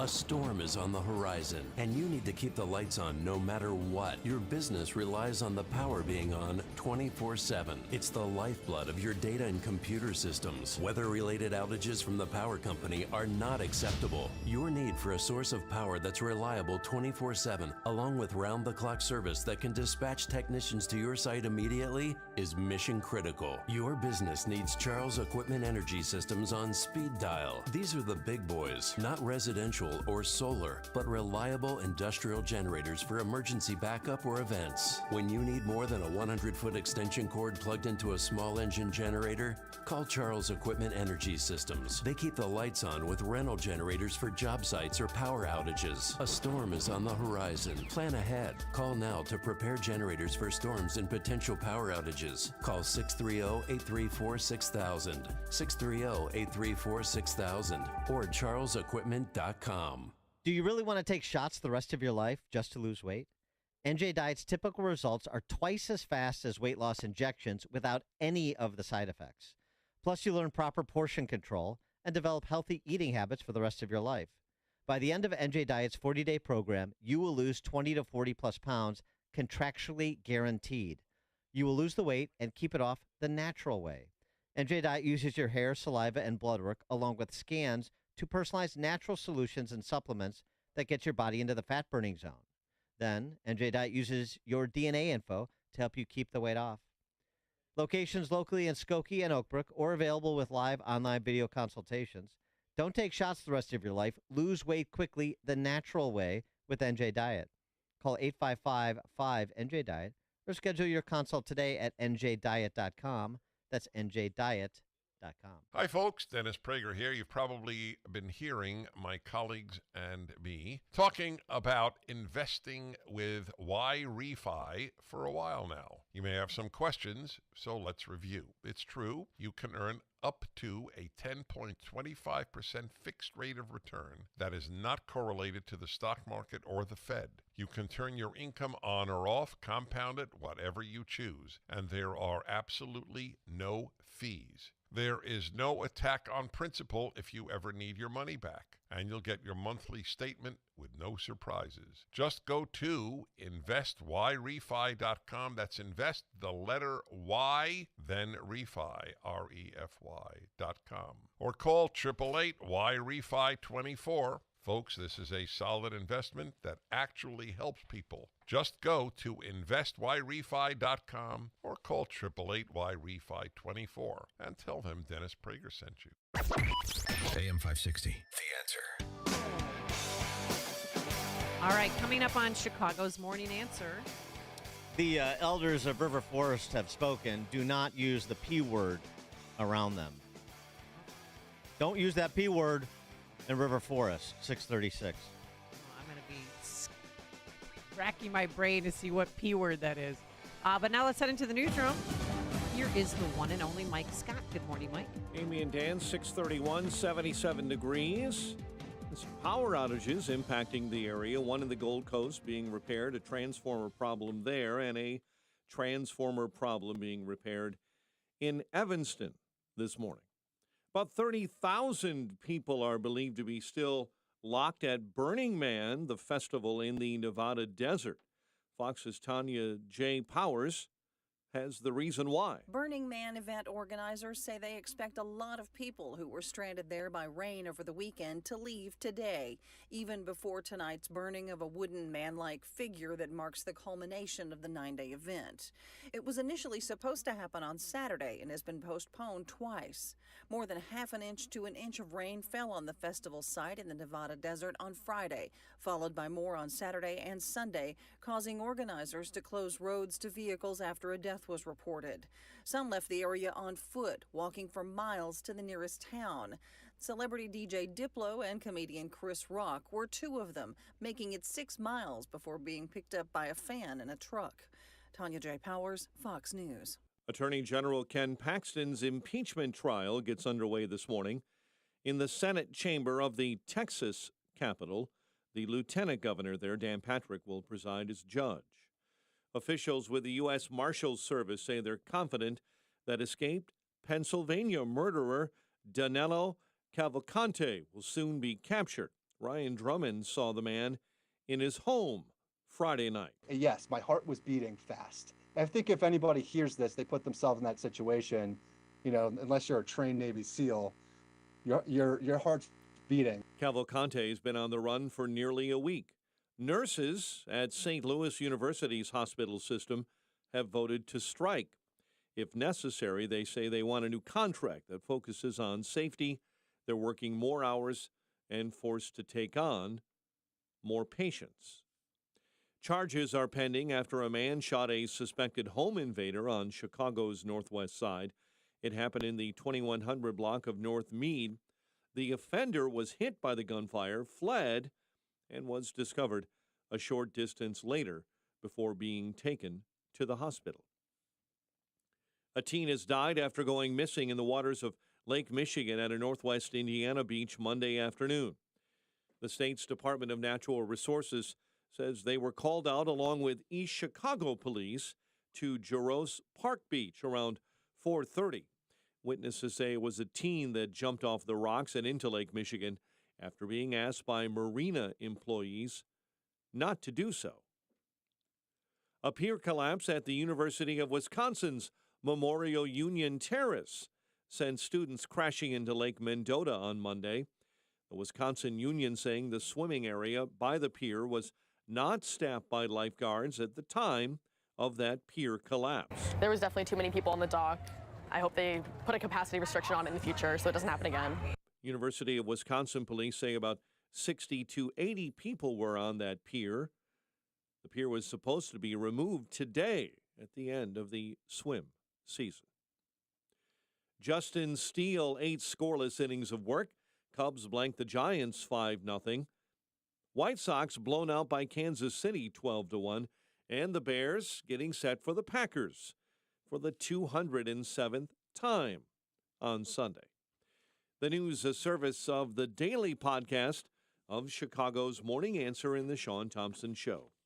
A check of traffic and weather on the way next on AM 560. Mike Gallagher sees only one way for DeSantis. The strategy has to be, listen, I want to win. I want to beat Joe Biden. I support the MAGA movement. I support what Trump accomplished.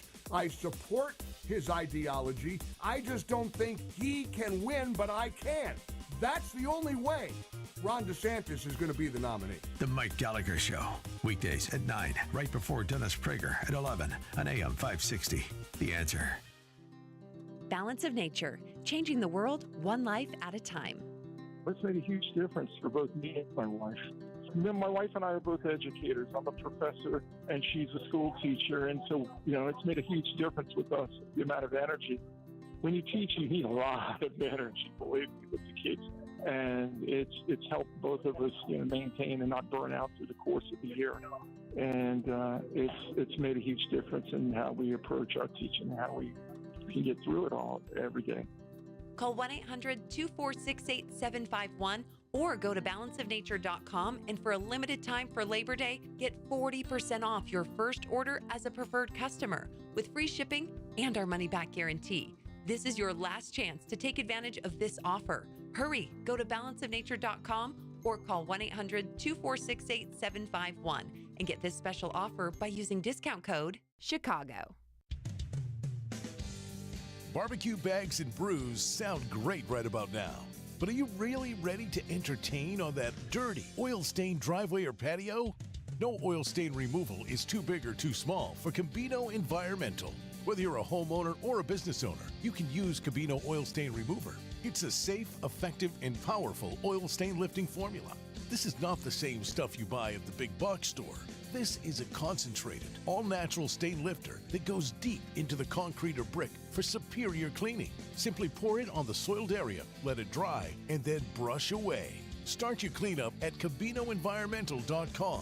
The Cabino Environmental Response Team will come to your rescue across Northern Illinois and the Milwaukee area. And you can purchase the Cabino Oil Stain Remover online and have it shipped anywhere in the U.S. and Canada. Can't wait?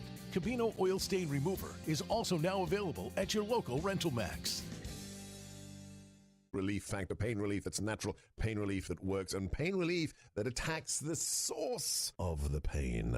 That's the experience of tens of thousands of Americans who are taking Relief Factor right now. See their incredible video endorsements at relieffactor.com and then order your 3-week quick starter pack for just $19.95. That's less than $1 a day. Find out if it can work for you like it works for me by ordering your 3-week quick starter pack today. relieffactor.com, relieffactor.com. Be the next success story. What should we do with the broke propeller? What should we do with the broke propeller? Don't look at me, I wasn't driving. Thank you, you're not helping. I don't even know why you bought this boat. You told me that you loved this boat. That was before you wrecked the boat. Well, now you've made it awkward. Accidents don't just happen in sea shanties, so Progressive Boat Insurance has you covered. Take as little as 4 minutes to see what you can save at Progressive.com.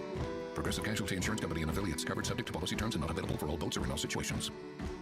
Angie makes it easier than ever to connect with skilled pros to get your home projects done well, from repair to remodel. Get started on the app or go to Angie.com. That's ANGI.com. 6:39, Team Hochberg Traffic Center time. It's a service of Blindster.com. Blindster can help you save big on custom faux wood blind shutters and cellular shades. Shop Blindster today. Save up to 50% on comparable blinds from brick and mortar stores. Right now, save 50% off any order during their Labor Day sale at Blindster.com. Eden's 24 minutes already. Lake Cook Road to the junction. The Kennedy inbound 52 minutes. O'Hare into the Burns Circle interchange. The Ike, an accident on the exit ramp inbound to the Tri-State Tollway. You've got stop-and-go traffic all the way back to St. Charles Road right now. Traveling on the outbound night, you've got a left lane blocked with debris. That's outbound between York Road and Church. Stevenson at 48 minutes from 355 into DuSable Lakeshore Drive. And the Dan Ryan, 21 minutes, 95th into the Burns Circle interchange. Chicago's Morning Answer with Dan and Amy continues next. AM 560 Weather Center forecast. Breezy, hot, and humid. High 93 today. There's a chance of thunderstorms over northwest Indiana. Cloudy, warm, and humid. Thunderstorms could overspread the entire area overnight with a low of 74. 77 right now. Next news at 7. Chicago's Morning Answer with Dan and Amy continues next on AM 560 The Answer. Listen to AM 560 The Answer online at 560theanswer.com, on the AM 560 mobile app, on your Alexa-powered smart speaker, and on TuneIn, iHeart, and on Odyssey. Now, from the Signature Bank Studios, this is Chicago's Morning Answer with Dan Proft and Amy Jacobson. If you're looking for the latest news, insight into what it means, and the sharpest opinion, there's only one station in Chicago where you can turn, and it's this one. We're AM 560, The Answer. Top of the morning, Dan and Amy. Do not utter the P word in River Forest. I'm racking my brain. Can I give you some ideas of what I think it might be? Sure. And so can you? 312-642-5600, turnkey.pro answer line, 64636, type in DA, then a quick comment. What about starts with a P, ends with a Y? No. No? Pansy? No. Don't tell me parents. You can't say parents. You have to say birthing people or... No. You can say parent. And as long as you don't say mother and father, parent will be acceptable. Okay. Prick? No. Say that. Partying. Like that woman has a big prick. You can say it. So that's like has to be in context. Oh, okay. Yeah. I don't know. What else is there that's offensive? Maybe I'll give you a hint. Okay. This is an extensive report, 7 pages long, produced by the Nova Collective. What's that? River Forest taxpayers paid $50,000 for the 7-page memo about how to, be more inclusive and to have a more, what's the word? Productive work environment at Village Hall. Oh my God, I said it. Oh Jesus, what? Sorry. Productive? Productive. You don't want to use the word productive. Why? That needs to be removed from the employee's onboarding packet in River Forest, where you find out about like how to pee on each other and all these other things too. And then eat it, right? Yeah, all that. I mean, all the normal stuff. Yeah, that you we get just talked about in your earlier. onboarding packet. Yeah. If you're an employee for the Village of River Forest, sure. The Nova Collective offer this in their $50,000 7-page memo. Many times, productivity is coded with the expectation that an employee must exceed expectations in order to be in good standing. The focus should be on the well-being of the employee, making sure they feel valued so they can be accountable for what's expected of them. Productivity, productivity creates or places the onus on the employee when in point of fact, the onus should be on the employer to make the employee feel valued so they can be, not productive, accountable. Accountable. I'll tell you, this is really an eye-opening memo that I think probably should be adopted by all the employers in River Forest. I mean, if it's good enough for the village, for your village government, River Forest residents and employers in River Forest, then obviously it should be emulated by the private sector because you want to be an employer in good standing. You want to be a good person. You want to do your part. That's right. Step up. That's right. There are other problematic words and phrases in the onboarding packet for River Forest employees. The use of the phrase disciplinary action. and the use of the phrase probationary period. They should be reframed. At least if the village wants to retain non-white, non-heterosexual employees. And by the way, that's the purpose of all this. Oh, okay. How do we attract more non-honky, non-hetero employees? That's what River Forest is doing, and that's what every business should be doing, focusing on the race and sexual activity of your employees. Isn't that what we want employers to do? Yeah. A disciplinary action is common HR language that comes across as punitive, when in reality, this can be an opportunity to create behavioral change with an equity lens. Wonderful. Ultimately, the goal of discipline at work is to correct unwanted behaviors and to normalize desired behaviors, not to punish. And yet the tone throughout the personnel manual is a tone of punishment. And that can make people feel uncomfortable and not valued. Right. Got a text message. The P word they don't want you to use is pray. Well, that would be one of them, too, unless you pray to the Nova Collective. Right. $50,000 for this study? Study. It's a 7-page memo that I could have written. Like, as facetiously you could have written it. Well, yeah. I mean, I know the lexicon. Yeah. Probation also outdated. Nova, River Forest North Star here, highly recommends removing the term probation from all village processes and procedures. Focus on something more positive like introductory period or learning period. Okay. Probation. I mean, and you're trying to attract non-white, non-hetero employees, and you're using charged language like probation. That obviously is a relic of white supremacists, the white supremacist patriarchy.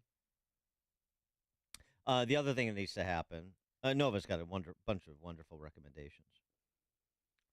The village needs to start tracking incidents of bias by white employees to non-white employees. I'll tell you what, I go you one better. They need to get rid of their white employees. Oh, yeah. Maybe starting with the mayor. She's a honky. Kathy Well, Adducci. she should take one for the team. Lead by example and step down. Totally agree.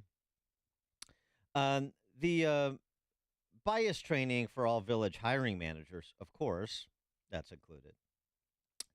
They should implement an NFL-like Rooney Rule, which would require the village to interview non-white, non-heterosexual male candidates for every open position. Yeah. I'm with you.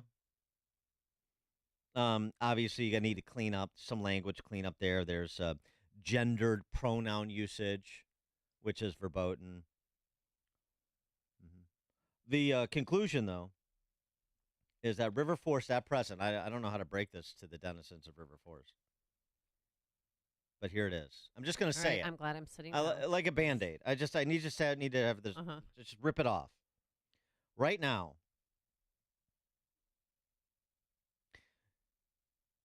it's difficult. Take It's your time. emotional. Just This isn't the River Forest I know. God bless. All right, what is it, boss? The village's employment application currently does not sufficiently promote hiring of non-white heterosexual men. Oh, my God. No.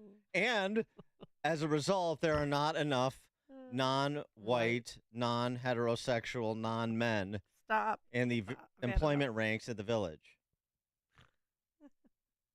What has happened to River Forest? I don't know. I'm brought to tears. Also, I don't think I can go on. There's some more recommendations, too. I mean, just, while you're helping us clean up our act, please, is there anything else? Yeah. Peter, we're just the two Bobs here. Tell us more, Peter, about what we should be doing. Nova also recommends that River Forest eliminate Columbus Day and replace it with Indigenous Peoples Day. Of course, yeah. That hasn't been done?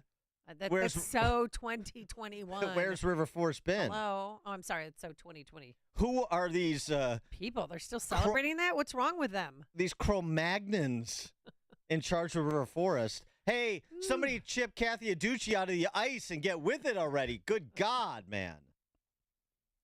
Also, Juneteenth should be a paid holiday, isn't it? It already, it's a holiday here. It's a federal holiday. Right. So everyone, that's so last year too. Yeah. Also, they should focus on building stronger solidarity with Maywood, Black Lives Matter, and neighboring Black communities. Yeah, absolutely. I mean, they're not already doing that? Well, they're not doing it enough. You may think you're doing something, but you're not doing it big enough. And this is big. Look, they paid $50,000 to get this kind of insight. And, I want to see it turned into action now. Yeah. George, and we should start with the mayor. You're right. Well, the village. I mean, there should practice what you preach, people. Any white heterosexual men. I don't know if they're any.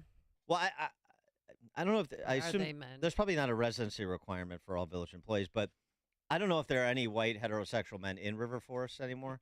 But if there are, they should really be forced into exile, not just at the village level, but the village is a good place to start because, as you say, that's the leadership model. And then you scale it. You take it to the rest of the village, and then the rest of the region, the rest of the county, the rest of northeastern Illinois, the rest of the state. I mean, let's get this thing going. River Forest leading the way. These are smart, intelligent people. They got homes that used to be worth millions of dollars. Now they're worth hundreds of thousands of dollars. But, hey, they're still our betters. Smart people. The best of the best. George in Naperville.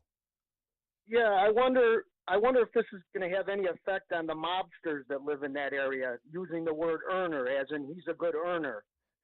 Yeah, I think, George, you got to update your act, too. I think Tony Accardo is no longer with us. Those days in River Forest are gone. They've been replaced by people like the senior leadership of the Nova Collective. It's news, opinion, insight. This is Chicago's Morning Answer on AM 560.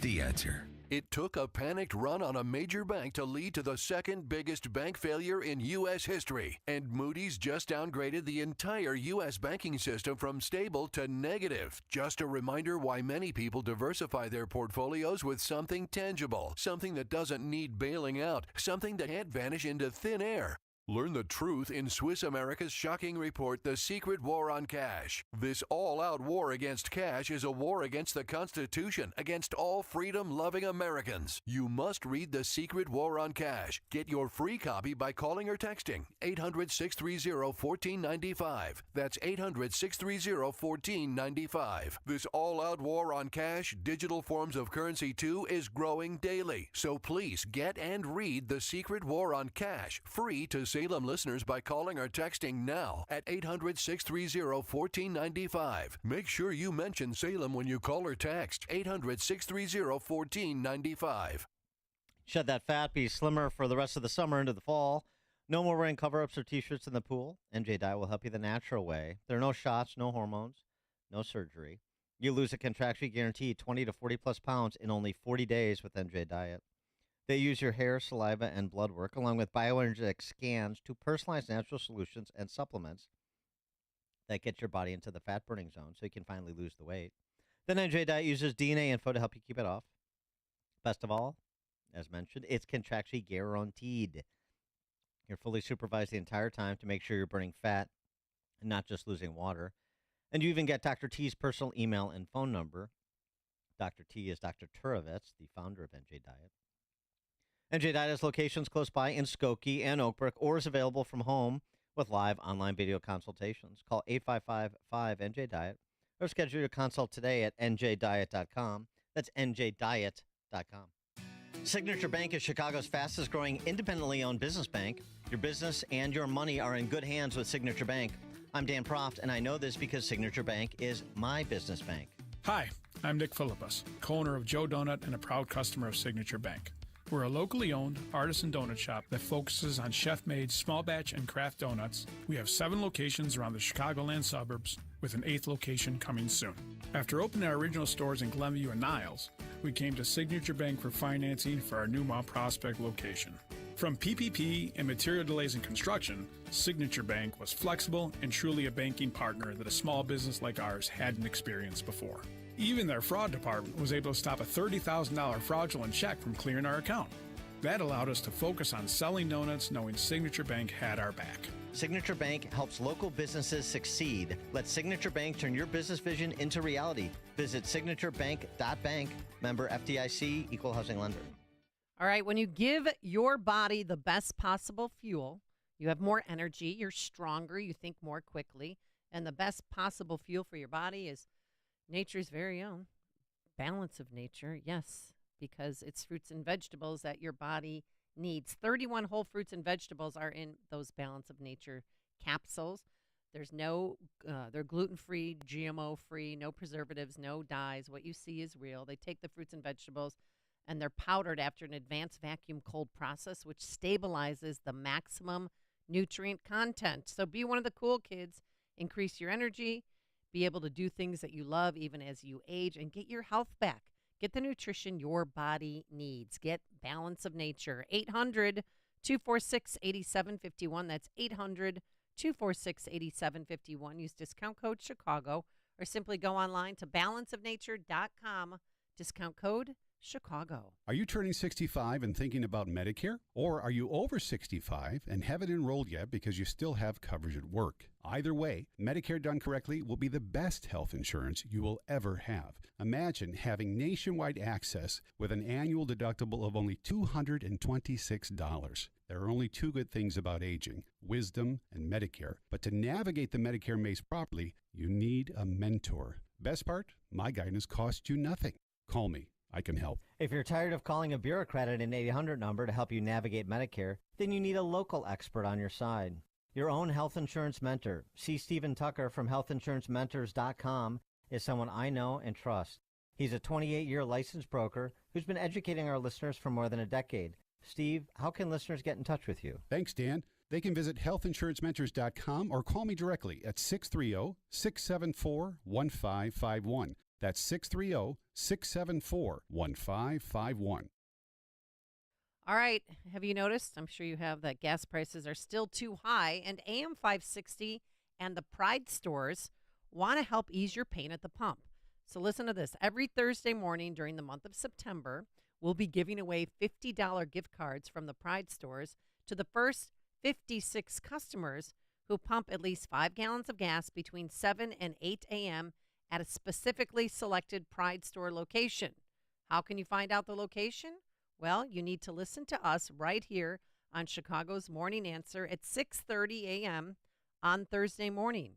We'll reveal that week's location, then show up between 7 and 8 a.m., fill up with at least 5 gallons, and you could win a $50 gift card if you're one of the first 56 customers. See what we did there?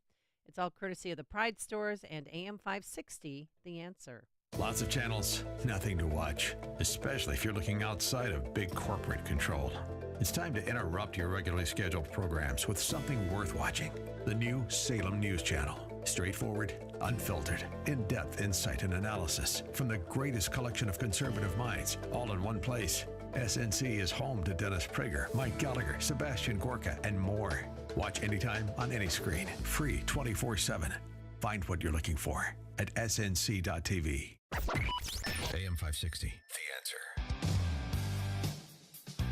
By the way, just a postscript on the River Forest story. Yeah. I mean, the real takeaway from that is the infantilization of minorities. I hope people got that. And how unbelievably patronizing and ignorant that group is, that memo is, the leadership of River Forest is. And they're just representative of the region, aren't they? Coming up on Chicago's Morning Answer. At 7:07, we'll talk to law professor Fred Smith about Trump's forthcoming criminal trials. That's 7:07. But now let's jump into that newsroom, and here is Mike Scott. A man shoots a home intruder on the northwest side. A team pulled from Lake Michigan in East Chicago has died, a near West Side hostel to house more illegal migrants again. A swimming pier collapses at the University of Wisconsin. Steele and the Cubs blank the Giants while the White Sox get crushed by the Royals. WIND Chicago News Time is 7. Rearming Russia. I'm Chris Foster. Fox News. North Korean leader Kim Jong-un, according to U.S. and allied intelligence, plans to travel by train to Russia this month to discuss selling ammunition to Russia for its war with Ukraine. Florida House Republican Mike Waltz on Fox. They can provide thousands and thousands and thousands of rounds that will allow Russia to stretch the war out in Ukraine. He's on the House Armed Services, Intelligence, and Foreign Relations Committees. An impeachment trial in the Texas State Senate starts today for Attorney General Ken Paxton. 31 senators serve as jurors. It will take 21 of them to convict and remove him from office, though Paxton's wife, who is a senator, cannot vote. While Paxton is facing a number of legal issues, including a securities fraud indictment that's now 8 years old, this impeachment trial centers around allegations he helped a wealthy developer avoid a federal investigation and foreclosure on his properties. In exchange, this developer, Nate Paul, donated to Paxton's campaign, renovated part of his house, and helped him see his girlfriend, though Paxton is married. People in Paxton's office went to the FBI as whistleblowers over his alleged conduct. Fox's Jessica Rosenthal. There's damage to the Great Wall of China, blamed on lazy construction workers. Officers alleged 2 people were trying to create a shortcut for their construction work, and no ancient World Heritage site was going to get in their way. Police say the 38-year-old man and 55-year-old woman used an excavator to create a gap wide enough for the machine to pass through. They've been detained after causing what's described as irreversible damage to the safety of the cultural relics. The Great Wall of China was built and rebuilt on a continual basis from around 220 BC until the Ming Dynasty of the 1600s. Jonathan Savage, Fox News. The annual Burning Man event is wrapping up in Nevada 2 days late. Tens of thousands of people who've been stranded by heavy rain, making roads impassable, are now slowly making their way out. America's listening to Fox News.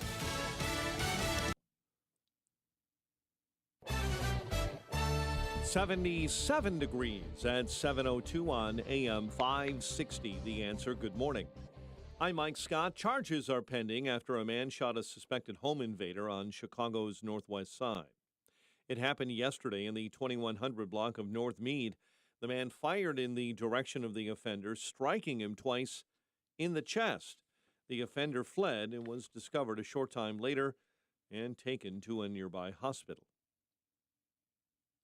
Authorities are investigating a drowning on Chicago's south side. Police responded last night to the 5000 block of South Lakeshore Drive on report of a person in the water. Witness saying multiple people were jumping into the water and one man did not come back up. A teen has died after going missing in the water at a northwest Indiana beach Monday afternoon. The state's DNR and East Chicago police were dispatched to Jaros Park Beach around 4:30 yesterday. Witnesses telling police a teen jumped off the rocks and into Lake Michigan after being warned by marina employees not to do so. A hostel on Chicago's near west side will be housing illegal migrants again. The nearly 200 migrants will be given shelter at the Parthenon Guest House. The Greektown hostel housed asylum seekers from the fall of 2022 until this past February. A pier collapse at the University of Wisconsin Memorial Union Terrace sent students crashing into Lake Mendota on Monday. The Wisconsin Union says the swimming area was not staffed by lifeguards at the time of the pier collapse. It's like all of a sudden immediate shock, and I fell, and then I felt my foot get crushed, and I was trying to swim up, but it just felt like I couldn't. One person was transported to the hospital with injuries. The pier was supposed to be removed today at the end of the swimming season on the lake. Justin Steele, 8 scoreless innings of work. Cubs blanked the Giants 5-0 at Wrigley. Cubs are 2.5 back of Milwaukee now, while the White Sox were blown out by KC 12-1. College football last night. Duke knocked off number 9 Clemson 28-7. The news, a service of the Pride stores with 17 locations throughout Chicagoland that include Taco Urbano or Urban Counter restaurants. Stop by their newest location, the Pride of Kane County in St. Charles, Kirk and Maine. The Pride stores, not your typical convenience store. A check of traffic and weather on the way next on AM 560. The Sean Thompson Show. The Democrat base, the army of mafia misfits.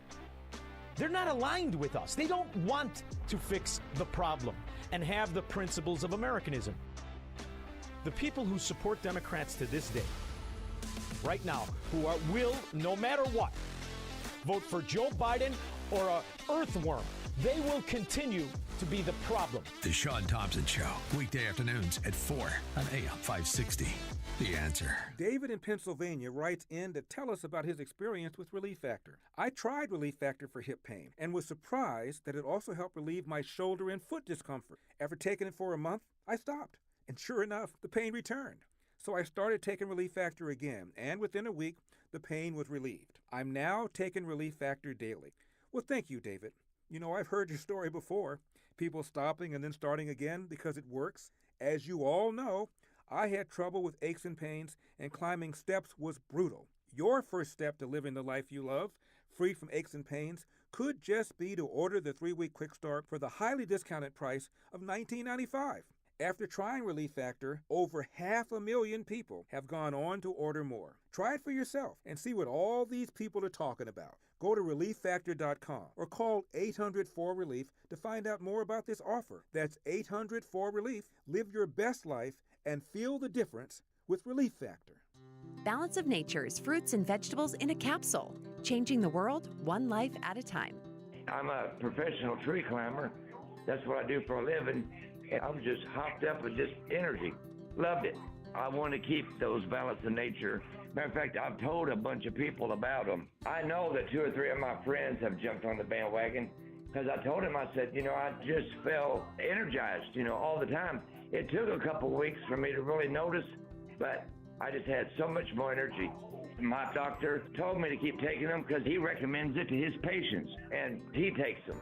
Call 1-800-246-8751 or go to balanceofnature.com, and for a limited time for Labor Day, get 40% off your first order as a preferred customer with free shipping and our money-back guarantee.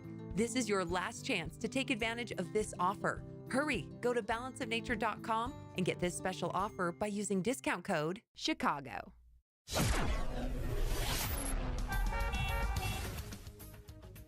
.707, let's get an update on the roads. We do that, of course, in the Team Hochberg Traffic Center. Inbound Edens, a half hour, Lake Cook Road into the junction. 67 minutes on the inbound Kennedy from O'Hare into the Burns Circle interchange. The Ike right now 390 to the old post office in 58 minutes on the inbound side. Outbound, you still have a left lane blocked due to debris between York and Church. Dan Ryan in 25 minutes, 95th into the Burns Circle interchange. The Reagan stop and go traffic eastbound between Route 83 and the Tri-State. Chicago's Morning Answer continues next. AM 560 Weather Center forecast with Steve Williams. Intervals of clouds and sun. It'll be breezy, hot, and humid today. The high 93. Cloudy, warm, and humid. A thunderstorm for tonight. And a low 74. Partly sunny, breezy day tomorrow. Very warm and humid. Thunderstorms throughout the day. The high 88. I'm Steve Williams on AM 560. The Answer. 77 at O'Hare, 78 Lakefront, 77 Midway. Your next news update is at 7:30. Chicago's Morning Answer with Dan and Amy continues next on AM 560, The Answer. This hourly segment is brought to you by Health Quest Radio with Dr. David Kolbaba. Saturday mornings at 11. Visit healthquestradio.com. Listen to AM 560 The Answer online at 560theanswer.com, on the AM 560 mobile app, on your Alexa-powered smart speaker, and on TuneIn, iHeart, and on Odyssey. Now, from the Signature Bank Studios, this is Chicago's Morning Answer with Dan Proft and Amy Jacobson on AM 560 The Answer.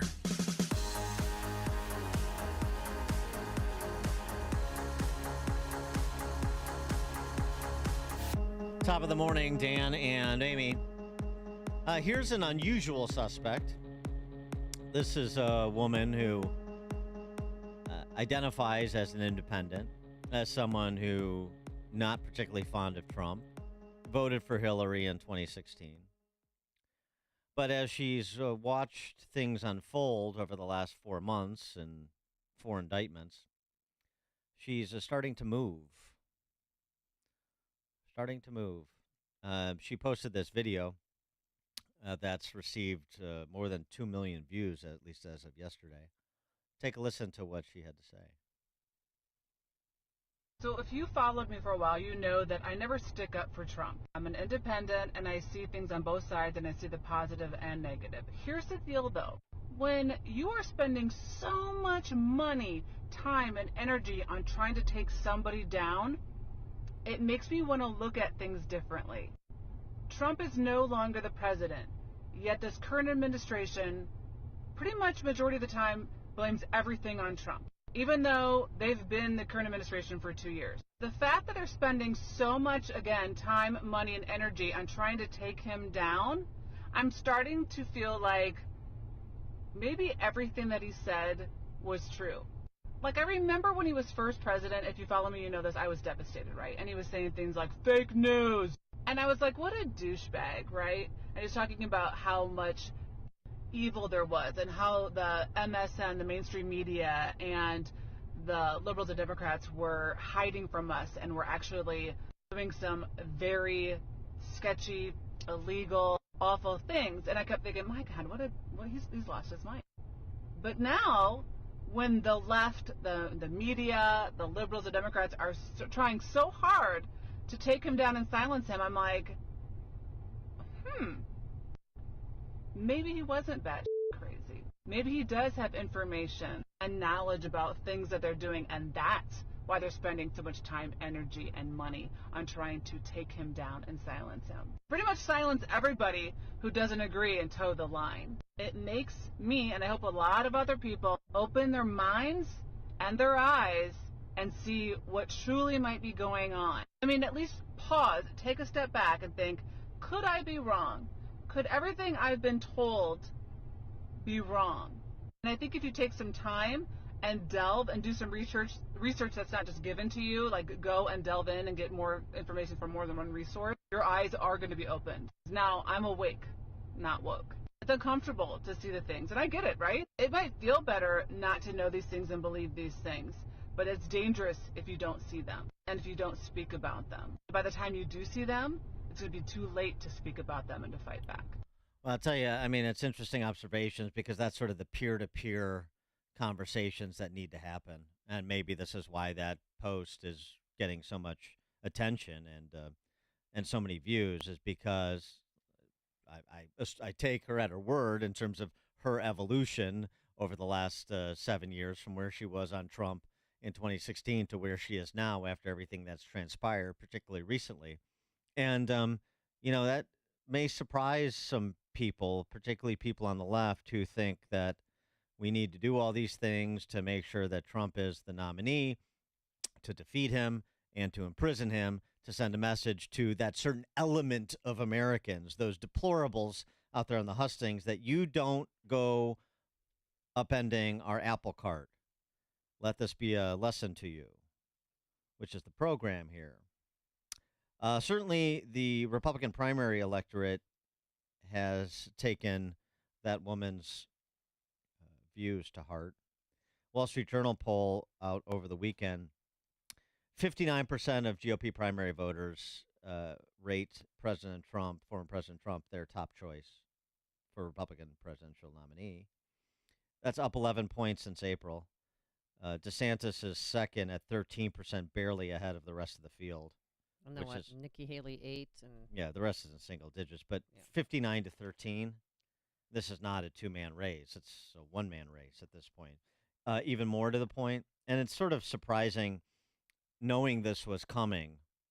Maybe not the number and the exact nature of the indictments, but knowing that they were going to indict him, at least on a couple of matters, that some of these candidates still thought that was going to be a good moment for them because, Republicans are not going to nominate somebody who's under indictment. Well, when it's the sorts of indictments that we've seen, and as that woman nicely described, the sort of ends justify the means approach of the Justice Department as well as local prosecutors like Fani Willis, then that draws a reaction, rallying around the person who's perceived to be persecuted. Asked about the indictments of Trump, more than 60% of Republican primary voters said each was politically motivated and without merit. 78% said Trump's actions after the 2020 election were legitimate efforts to ensure an accurate vote.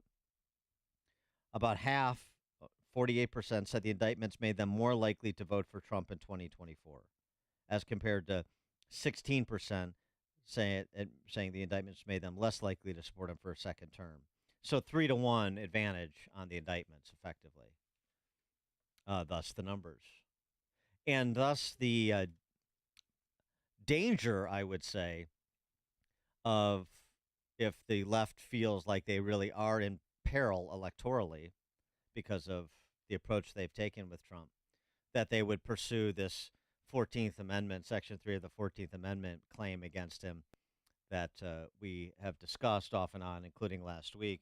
On that score, there was a lawsuit that was brought by a Florida tax attorney, probably seeking to drum up some business, claiming Trump couldn't run for office because of the Section 3, 14th Amendment, being part of an insurrection, fomenting or aiding and abetting.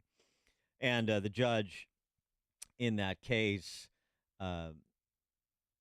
dismissed it because the plaintiff didn't have standing, the judge argued. So he didn't decide it on the merits of whether or not Trump's actions constituted a 14th Amendment Section 3 violation that would prohibit him from running for office. The guy didn't have standing. Not a very good attorney. Fred Smith is a very good law professor. He's the Charles Howard Candler Professor of Law at Emory University. He joins us now. Professor Smith, thanks for joining us. Appreciate it. Hello, Professor Smith? Yes, my pleasure. Oh, there we go. Just when we start there, 14th Amendment, Section 3, fomenting an insurrection, aiding and abetting an insurrection, effectively is the language that's being bandied about that Trump is guilty of doing, and no less than Jamie Raskin, Harvard-educated lawyer, has been making this argument, as have others on the left. They did it initially, and now they've sort of resuscitated it recently. What's your perspective on any claim in that direction that would disqualify him from even running? Sure, right. So the 14th Amendment, of course, arose in a very specific political context. It's in the aftermath of the Civil War, and insurrection referred primarily to those who took up arms against the United States, right, from the former Confederate states. So this is a different context. That doesn't mean, of course, the rest of the 14th Amendment applies. So what do we do with this particular language? Section 5 of the 14th Amendment says that it's up to Congress to enforce the 14th Amendment. So I come to this with the presumption that Congress would likely need to do something in the way of passing legislation that would declare someone an insurrectionist. That said, there's some really great arguments on the other side. Will Bode, who's a conservative professor at the University of Chicago Law School, has an article that's getting a lot of attention among law professors, where he argues that Congress doesn't need to do anything, that this is self-executing. Congress didn't need to do anything right after the Civil War, and so the argument is that they don't need to now. But that it's an area that I'm certainly still studying and Michael Ludwig, the former federal district court judge, Michael Ludwig has made the same. It was a Bush appointee. He's made the same argument. But even if that's so, it seems to me, that the law doesn't operate within a vacuum, and the idea that this is self-executing, and so you can just get a federal district court judge to or a Secretary of State to decree him prohibited from running for office. That's not really taking into account the full impact of any such decision like that. Even to make an argument like that has an impact. Yeah, so I'd say that judges are in the business of enforcing the rest of the 14th Amendment for the most part, right? So the Equal Protection Clause, due process, and so folks like Judge Ludwig and Professor Bode, presumably what they're looking to is they're saying, well, that's something that courts should also be able to enforce. But there's both this provision, and then there's a provision in the 14th Amendment that's about voting that hasn't been used really since the 1800s. This is just kind of, we're in this sort of uncharted territory, and doing the best we can to apply our Constitution to a contemporary context. Do you think that this is going to make its way to the U.S. Supreme Court? I think if a state court judge or even a federal district court judge were to rule that the former president is ineligible to be on the ballot in any state, yes, I think that would be of such great importance that the United States Supreme Court would likely choose to weigh in. Do you worry at all about the direction this is going to go, sort of generally speaking, and beyond Trump, where you already have the drums being beaten to find at the state level, maybe some U.S. attorneys as well, to find Democrats who have done or could potentially be argued to have done similar things to Trump, or just potentially violated other provisions in state or federal statutory law, and just prosecute Democrats on the predicate of they're a political opponent. I mean, there'll be some sort of veneer of the law, like I would argue there is in the Fannie Willis case, but yeah, let's just start using the law to imprison our political opponents, because if this continues to go in the direction it's going with Trump, there's that hue and cry is only going to grow louder, and whatever happens to Trump, that is precedent setting in terms of what the public will demand on the other side. Yeah, I mean, I think that's always a risk. Right now in our nation's history, there's these two really important American norms that are clashing. So one is that when individuals break the law, you hold them accountable, especially for serious wrongs. And on the other hand, there's a norm against prosecuting one's political opponent, right? And those two things are clashing. And so either way, we're just, I think as a nation, we're in a difficult position. What's your assessment of the quality, for example, of the Georgia case? Since that one will be televised, people will be watching. And, there's another norm here, too, which is you have the right to challenge the results of an election rhetorically and through the processes set forth at the state level in courts of law as well. And those norms clashing. Yeah. So in that particular indictment, as you're aware, it's a very sweeping indictment.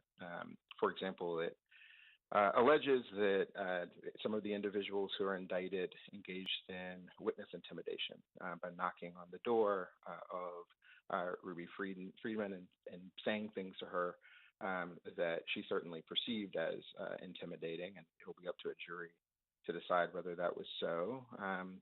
There's also the tampering with voter machines in Coffee County, right? So the indictment alleges that Sidney Powell and others illegally obtained voting machines and tampered with those machines, tampered with electoral markers and with tabulations, right? And so, I don't have access to all of the evidence, but that's what the indictment alleges, and the trial will make clear whether or not that's in fact what happened, right? There's allegations of false statements that were made to a Georgia House subcommittee and a Georgia Senate subcommittee, allegations of forgery, allegations of impersonating public officials in Georgia, which is a crime. And then altogether, right, the allegation is that this is a part of this larger scheme to overturn the results of an election. This is an aggressive prosecutor. She's one of those kind of tough on crime prosecutors. She was endorsed by the police union a couple of years ago and ousted a long-term incumbent. She was endorsed by a number of local conservatives.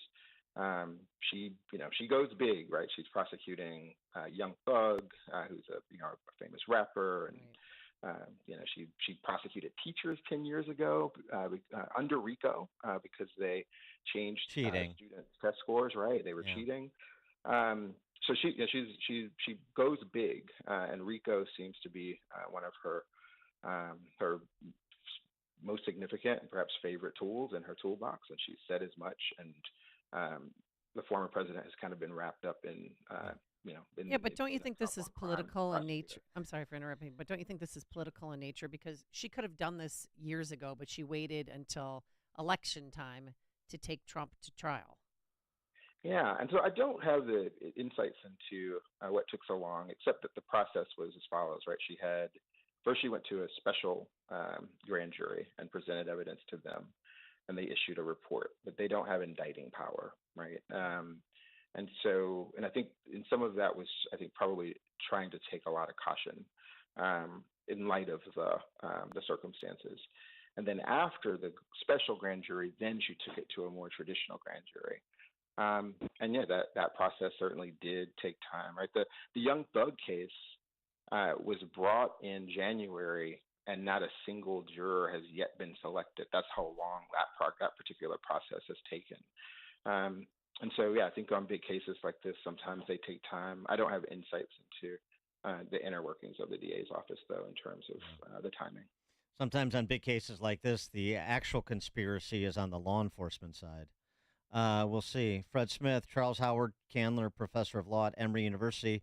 Professor Smith, thanks for joining us. Appreciate it. Absolutely. Thank you for your time. Thank you. And he joined us on our turnkey.pro answer line. The stories you need to know to start your day. This is Chicago's Morning Answer on AM 560. The Answer. Diabetes, high blood pressure, anxiety meds, everyone's on them. If you're a 40-year-old male, maybe a bit porky, and you may even have type 2 diabetes, $1 million of term life insurance may only cost you about $100 a month. Call Term Provider. Speak with Big Lou at 800-352-9239. Big Lou will find a term life policy for you even if you have type 2 diabetes, are overweight, or have high blood pressure. Term Provider has helped thousands of people like you who think they can't afford term life insurance. To buy $1 million of affordable term life for you, all you need to do is call Big Lou at 800-352-9239. Lou will make sure the scales are tipped in your favor. Call 800-352-9239.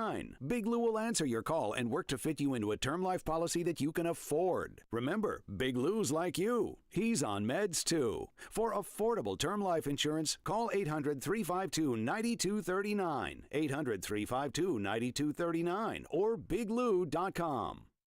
That kid, Jaden Rodriguez, we spoke of last week. Oh, yeah. The Gadsden flag patch kid. Yep. Who knows more about American history than his teacher. American history teacher. The Vanguard School in Colorado Springs.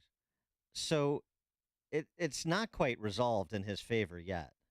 Really? Because according to the Foundation for Individual Rights and Expression, FIRE, which is representing Jaden, I believe, or certainly advising him, the Vanguard School, after learning the school will allow the student to wear the Gadsden flag patch, but only if nobody complains.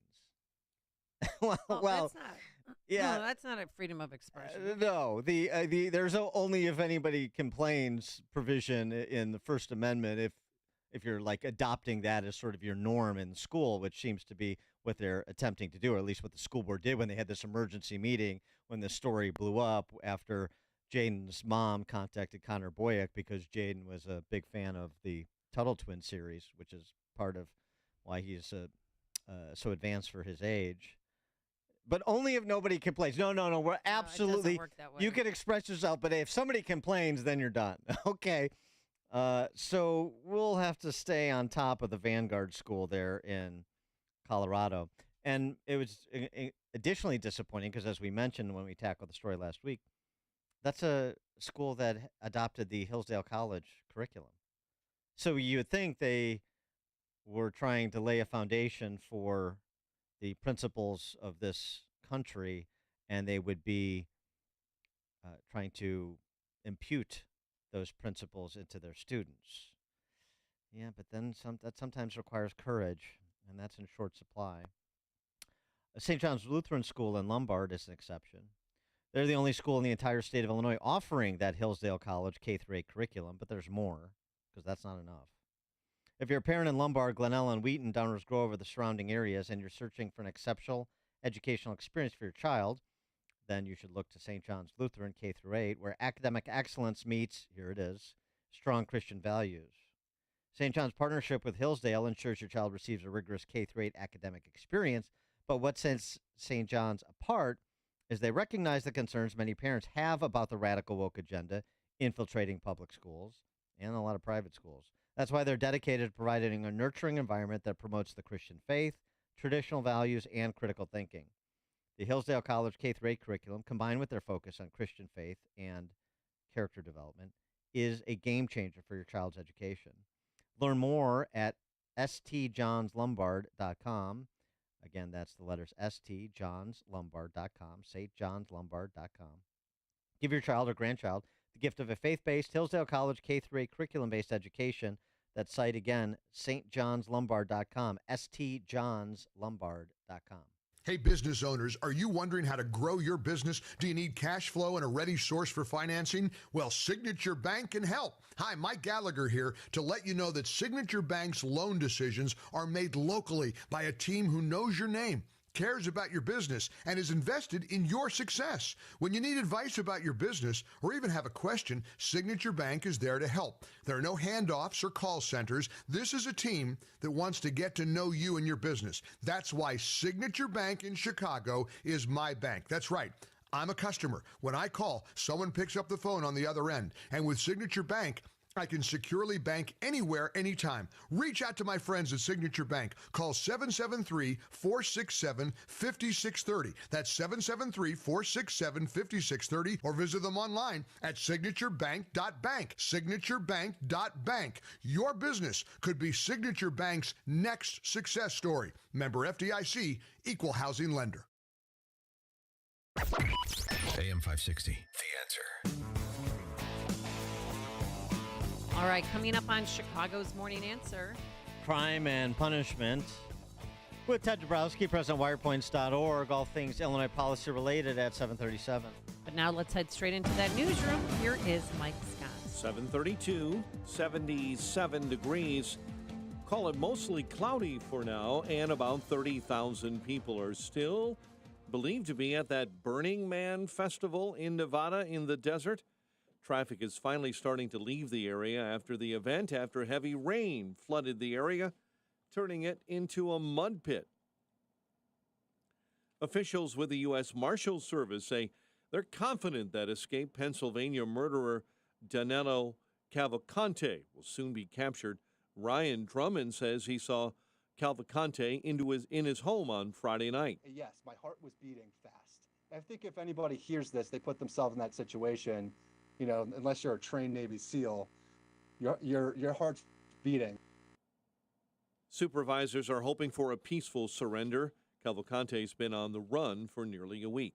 Nearly 24 are badly hurt after an SUV plows into a Denny's restaurant in Texas on Monday morning. 23 people are injured after a driver smashed his Jeep through the wall of a Denny's in Rosenberg, a community southwest of Houston. Police say some diners only suffered cuts and bruises, while others are severely injured. None appear to be life-threatening. The driver of the SUV was not hurt. Photos of the crash scene show the driver fully inside the Denny's with the wall demolished. Tom Graham, Fox News. Congress returning to Capitol Hill.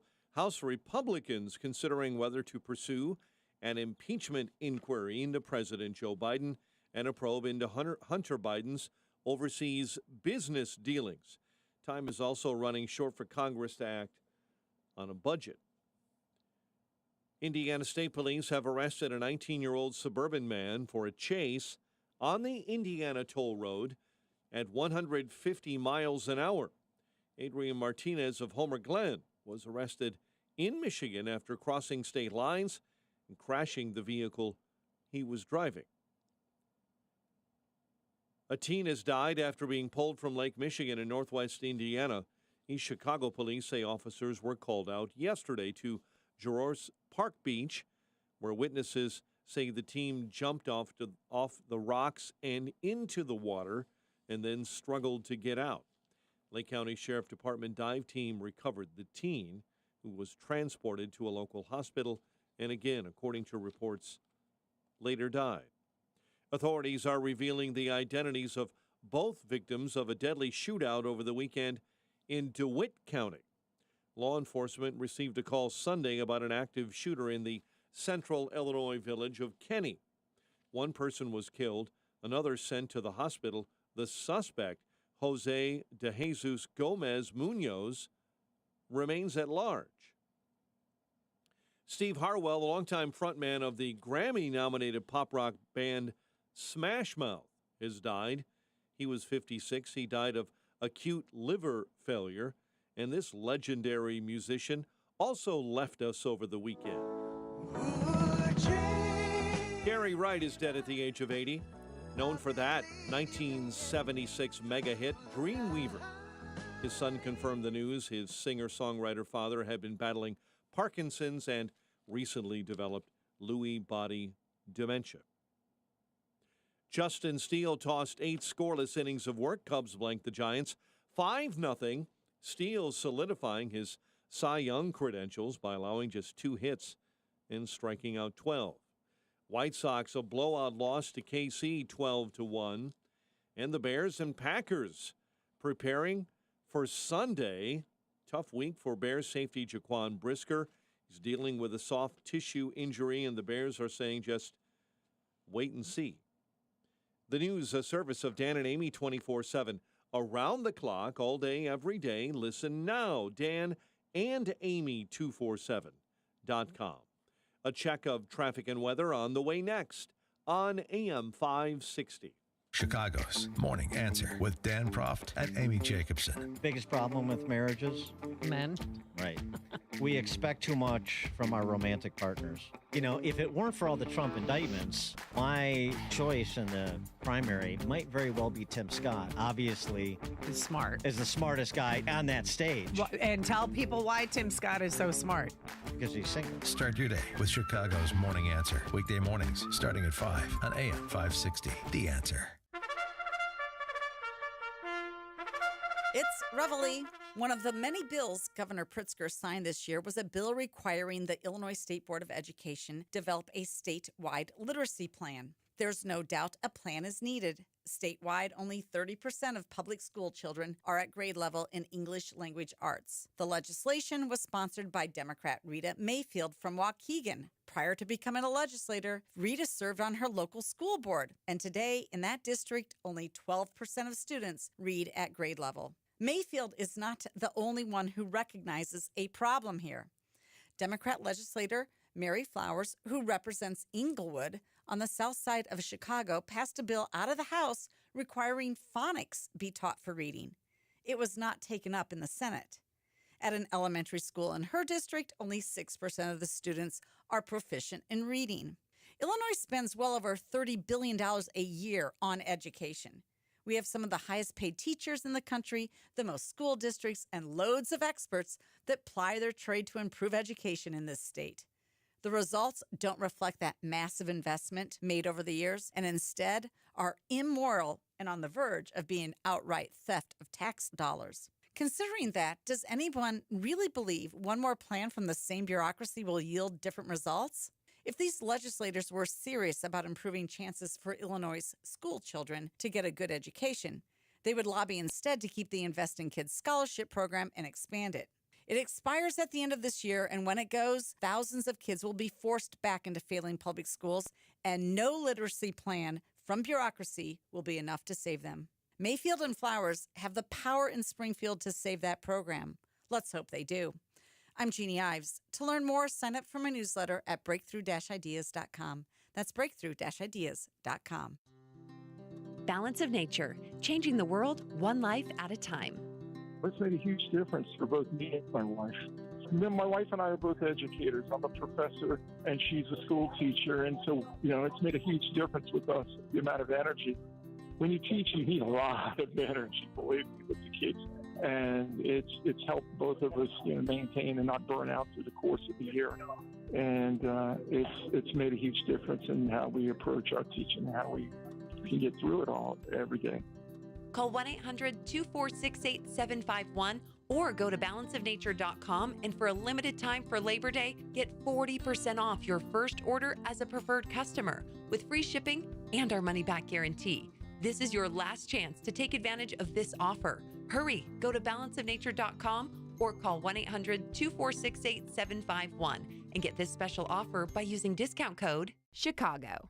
Angie makes it easier than ever to connect with skilled pros to get your home projects done well, from repair to remodel. Get started on the app or go to Angie.com. That's ANGI.com.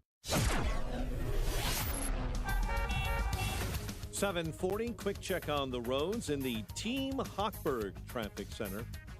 Inbound Edens, 46 minutes, Lake Cook Road to the junction. The Kennedy, right now, an hour 13 from O'Hare into the Burns Circle interchange. Kennedy outbound 47 back out to the big airport from downtown. It's an hour 5 on the Ike from 390 into the old post office, while the Stevenson inbound is an hour 5 from 355 into DuSable Lakeshore Drive. Dan Ryan, 31 minutes, 95th into the Burns Circle interchange. Chicago's Morning Answer with Dan and Amy continues next. AM 560 Weather Center forecast. Breezy, hot and humid, clouds and sunshine throughout the day, high 93. Clouds and 75 right now at O'Hare. Your next news update is at 8. Chicago's Morning Answer with Dan and Amy continues next on AM 560, The Answer. This hourly segment is brought to you by Papa Nicholas Coffee. Papa Nicholas Coffee, roasted fresh daily in Batavia, Illinois. Online at papanicholas.com. Listen to AM 560 The Answer online at 560theanswer.com, on the AM 560 mobile app, on your Alexa-powered smart speaker, and on TuneIn, iHeart, and on Odyssey. Now, from the Signature Bank Studios, this is Chicago's Morning Answer with Dan Proft and Amy Jacobson. Insert Democrat socialist here. Runs the Democratic House floor for 30 plus years running. He's promising this and he's stealing that. Where can you get that kind of money? He's using your house like his own piggy bank. You ought to know by now. You can pay off your house here in Illinois, but you can never keep up with the taxes. Oh, how it's always been the plan to have a taxpayer pay, no doubt. Not a matter of if anymore, but when. You're moving out. I said, when you're moving out. Top of the morning, Dan and Amy. That theme music means it's time for our weekly confab with Ted Dabrowski, president of Wirepoints.org, all things Illinois policy related. Before we get to Ted, something that a listener sent in. This is excellent. Is this in your mailbag? This is so cool, yeah. Casey Case, I'm going to the mailbag here. Well, you had so much mail that it couldn't fit in your mailbox. It's Harper High School. The Big Shots of 59 from the yearbook. Okay. The boys' rifle team, Oh, my God. under the supervision of SFC Williams, completed the season, winning 4 matches, losing only 3. The requirements for membership are simple: nerves of steel, eyes of an eagle, perfect muscular coordination, the brains of Einstein, and an oversupply of confidence. Look at this. Oh, my gosh, that's great. All these guys. Harper High School? Yeah, with their rifles. Oh, and to not leave them out, the Girls Rifle Club, the Targets. That's awesome. Member of the Junior National Rifle Association, and on Wednesdays during ninth period is found shooting it out for top honors in intramural matches. Harper High School in West Inglewood, now closed. Right. But back in the day, he writes, does this listener who sent this in, I distinctly remember the first time I touched a real firearm. It was in public school, and it was handed to me by an instructor. I recall a rifle range in the basement of my high school. Guns and ammunition for target practice and competition were in the school and in many of my fellow students' homes. There was no school shootings then, no drive-by assaults, no metal detectors in schools, no physical searches. Today, my old neighborhood is not safe. It should be self-evident, that the current problems of gun violence in that neighborhood have little to do with the gun itself. The problem is more likely related to the type of contemporary culture that produces far too many socially dysfunctional individuals who are prone to exhibit sociopathic behavior, devoid of moral balance, devoid of a sense of shame, devoid of any value for human life. Human life should not be casually created or casually destroyed. Back when schools and CPS were also educating kids. Amazing. It's just to see those pictures and to think that that's, I mean, it's a while back. I know it's 65 years back now, but still, it's not that long ago. And there are people still around to remember it. And so they have a little bit of a perspective on how things went over that 6 decades. Better? Worse? In West Englewood. I think arguing it's better would be difficult, wouldn't it? Well, part of this, too, is about how we deal with public safety. A good piece from our friend Rafael Manguel in City Journal, The Myth of Nonviolent Crime. 2 ubiquitous phrases in debates about policing and criminal justice policy: nonviolent crime, nonviolent offender. Are these categorizations really useful? The best test whether an offense or offender is truly nonviolent is to intervene and try to put a stop to a so-called low-level offense. See what reaction you get. 5 days ago, after sustaining serious injuries, a San Francisco store clerk named Johannes Teweldy died, beaten with a baseball bat by a man whom he tried to stop from stealing beer from his store. The nature of Teweldy's death illustrates an important reality that progressives working to ease up on supposedly nonviolent crimes don't seem to appreciate. Even quote-unquote minor offenses like retail theft, open-air drug use, smoking on subway platforms are frequently backed by the threat of violence. Had Teweldy, the store clerk, not intervened, just allowing the thief to take what he wants, leftist prosecutors like Chesa Bodine, George Gasson, our own Kim Fox, probably would have refused to prosecute him. Nonviolent. And we'd have all we have is a lowly shop owner forced to shoulder the cost of a few cheap beers, right? No big deal. Wrong. The decision to ignore the theft would allow an individual who was, in truth, both willing and able to kill over $10 to remain on the street. It would only be a matter of time before he did something terrible, as he did.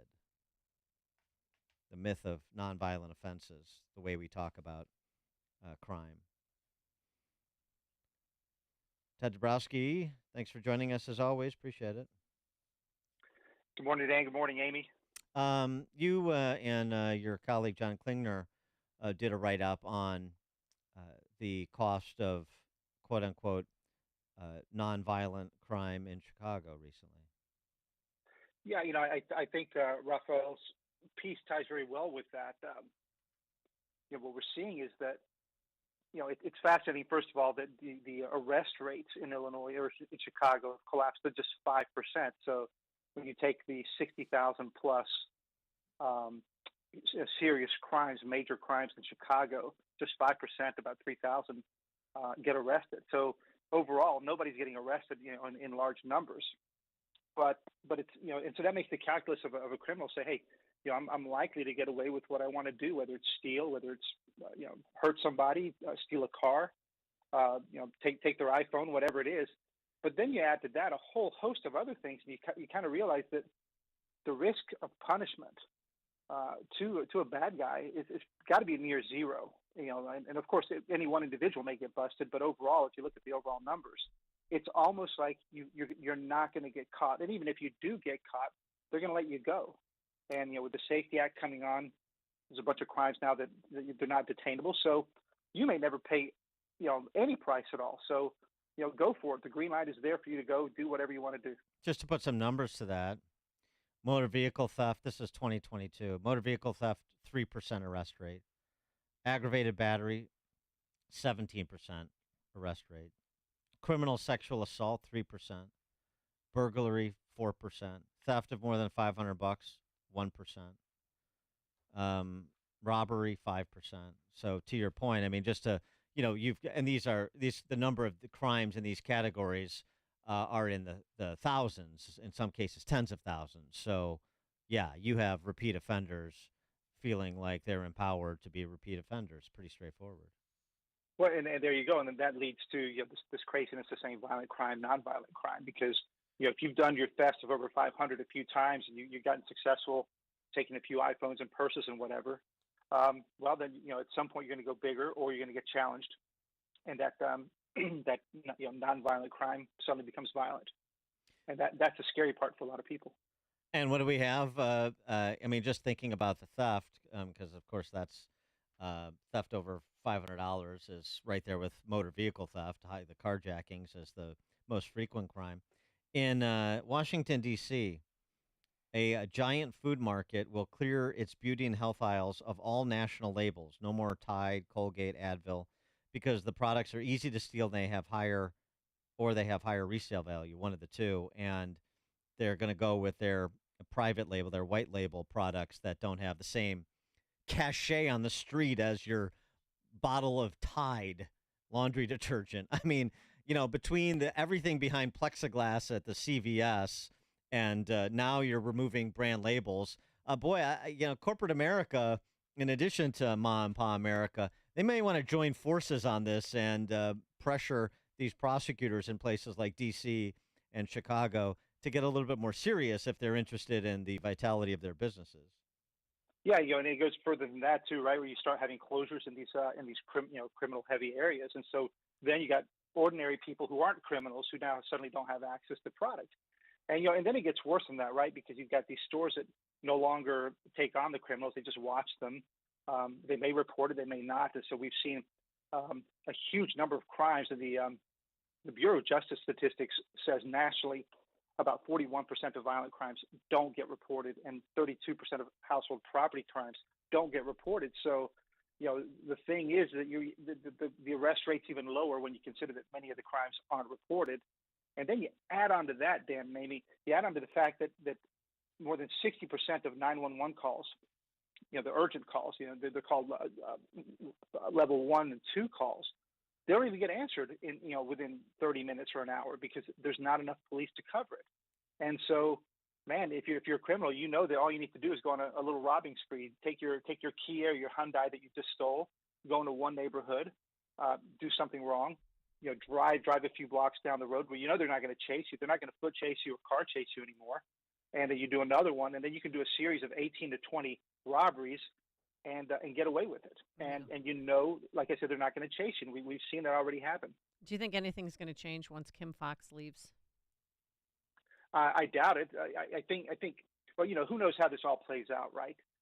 If things stay like they are, it's just going to be the next version of a Kim Foxx, right? Who knows? Maybe a little bit better, maybe a little bit worse. I think the bigger question is, when does this all hit the fan, and how does it hit the fan? And maybe it never does. Maybe it's a slow boil, as one of our writers on Wirepoints said. It's such a slow boil, and it's too late. So it's hard to tell what happens. I wanted to give you the opportunity to weigh in on a topic we discussed earlier in the show. That's Chicago Teachers Union president and co-mayor and national vice president of American Federation of Teachers, that ghastly, shrew-looking woman's union, Randy Weingarten, American Federation of Teachers. Stacey Davis Gates thinks that school choice is racist, and yet she made a choice for her son, and that was to send him to a private Catholic school called De La Salle.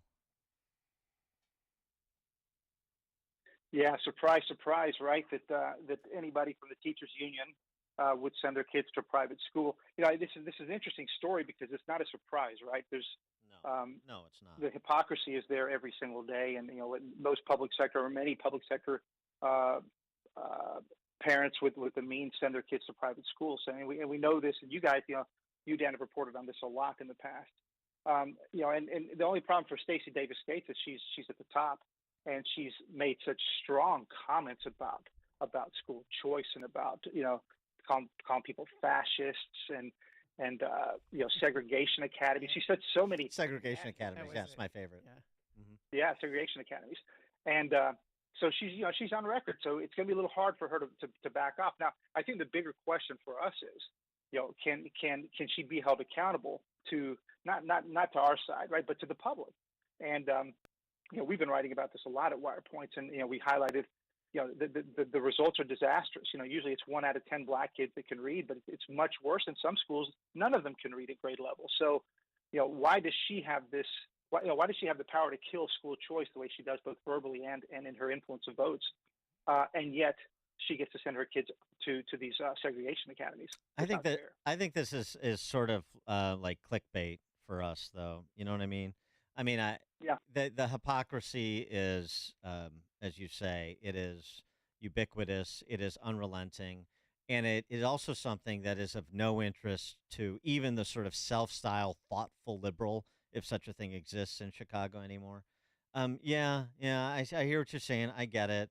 I suppose that's wrong, or that's not right, or she's doing the best she can It's for her her money. kid. It's her money. It's her money. She's making the best choice for her kid. Maybe if the government schools weren't underfunded, you're going to hear that one, then so on and so forth. So they've got all these ready-made excuses that they can use to sort of brush these things aside.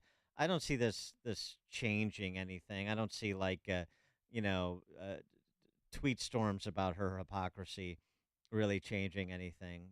And frankly, there's just not the will, the political willpower among the sensible people left in Illinois to do much about it, doesn't seem to me. No, I think the only thing she has to decide is whether her other two kids should go to private schools now that it's out. Right. That's, I think, they have a great student-to-teacher ratio there, 10 students to one teacher. It's not bad. 96% attend college or university. So she chose a wonderful school. You can see why she chose it, yeah, as opposed to one of the schools she lords over. Right. So Dan, to your point, I'm like you. This is another big deal. We get a lot of noise and all that, but in the end, nothing happens because we've been through this all the time. I think the biggest issue really, as you said, is how do we expose the fact that so many of these schools are failing, and to parents who don't even know, and how many of these parents don't even know that school choice exists. I think I may have said the other day, I met a mom the other day who has a really smart 11-year-old, really smart. I met him. And I asked her, well, have you heard of school choice? And she shook her head. She'd never heard of school choice. She didn't know what it was. So she can't be an activist if she doesn't know what it is. And she did not want to send her kids to the public school nearby. So there's a lot of work to do. No, we do a terrible job marketing our ideas. And even our policy successes. Amen. Absolutely right. Ted Dabrowski, wirepoints.org, all things Illinois policy related. Ted, thanks for joining us. Thank you, guys. Thank you. And he joined us on our turnkey.pro answer line. Listen to Dan and Amy on your smartphone. Download the AM560 mobile app today at 560theanswer.com/mobile. Is your cell phone in desperate need of replacement? You know the signs. Short battery life, so you have to have a charger on hand. Cracked screen that splinters? No. It's time to put that old phone to rest and upgrade to a new 5G Samsung Galaxy from Pure Talk. Ready? For free. Get a free 5G Samsung Galaxy with 2-day battery life, edge-to-edge display, and ultra-strong Gorilla Glass when you sign up for Pure Talk's unlimited talk, text, and 15-gig data plan for just $35 a month. Plus, it comes with mobile hotspot. Get all the data you could ever need for half the price of the big carriers on America's most dependable 5G network. Make the switch to my cell phone company, Pure Talk, today. Customer service is standing by. Just dial pound 250 and say Dennis Prager for your free super durable 5G Samsung Galaxy when you switch to Pure Talk. Again, dial pound 250 and say Dennis Prager, Pure Talk, simply smarter wireless. Balance of Nature, changing the world one life at a time. It's made a huge difference for both me and my wife.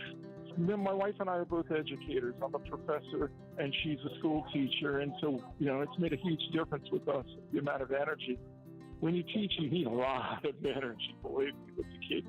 And it's helped both of us, maintain and not burn out through the course of the year. And it's made a huge difference in how we approach our teaching, how we can get through it all every day. Call 1-800-246-8751 or go to balanceofnature.com, and for a limited time for Labor Day, get 40% off your first order as a preferred customer with free shipping and our money-back guarantee. This is your last chance to take advantage of this offer. Hurry, go to balanceofnature.com or call 1-800-246-8751 and get this special offer by using discount code CHICAGO. AM 560, The Answer. All right, coming up on Chicago's Morning Answer.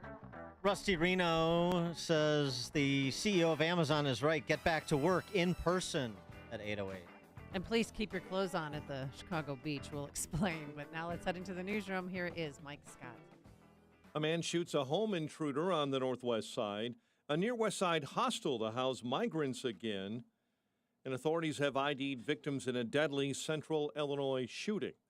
Steele and the Cubs blank the Giants while the White Sox get crushed. WIND Chicago News Time, 8.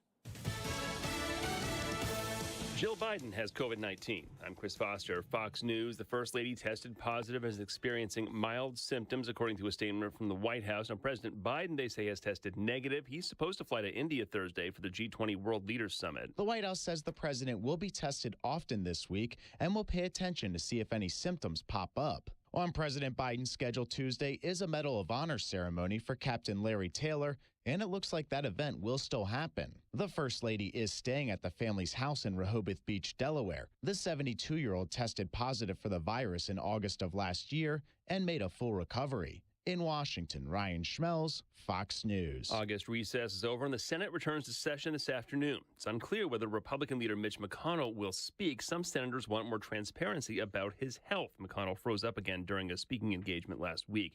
The leader of North Korea is reportedly planning to take a train to Russia to talk to Russian President Vladimir Putin about supplying ammunition for his war with Ukraine. That would be in exchange for technology to advance satellites and nuclear-powered submarines in North Korea. Now, Kim Jong-un will reportedly also be seeking food for his people who have gone hungry under his leadership. And the United States first warned of North Korea aiding Russia's war in Ukraine a year ago. That's Fox's Alexandria Hoff. The search for convicted murderer Daniello Cavalcante expands in southeastern Pennsylvania. Lieutenant Colonel George Biven with the state police says he was spotted in a botanical garden. Early this morning, we were notified by security at Longwood Gardens that they had trail camera photos taken on their property, which appear to be Cavalcante. This area is just south of the perimeter. Cavalcante escaped Thursday. Schools in at least 2 districts are closed today because of the manhunt. Former Proud Boys right-wing militia leader Enrique Tarrio is being sentenced today for his role in the Capitol riot. It was postponed last week when the judge got sick. Prosecutors are asking for a 33-year sentence. America's listening to Fox News.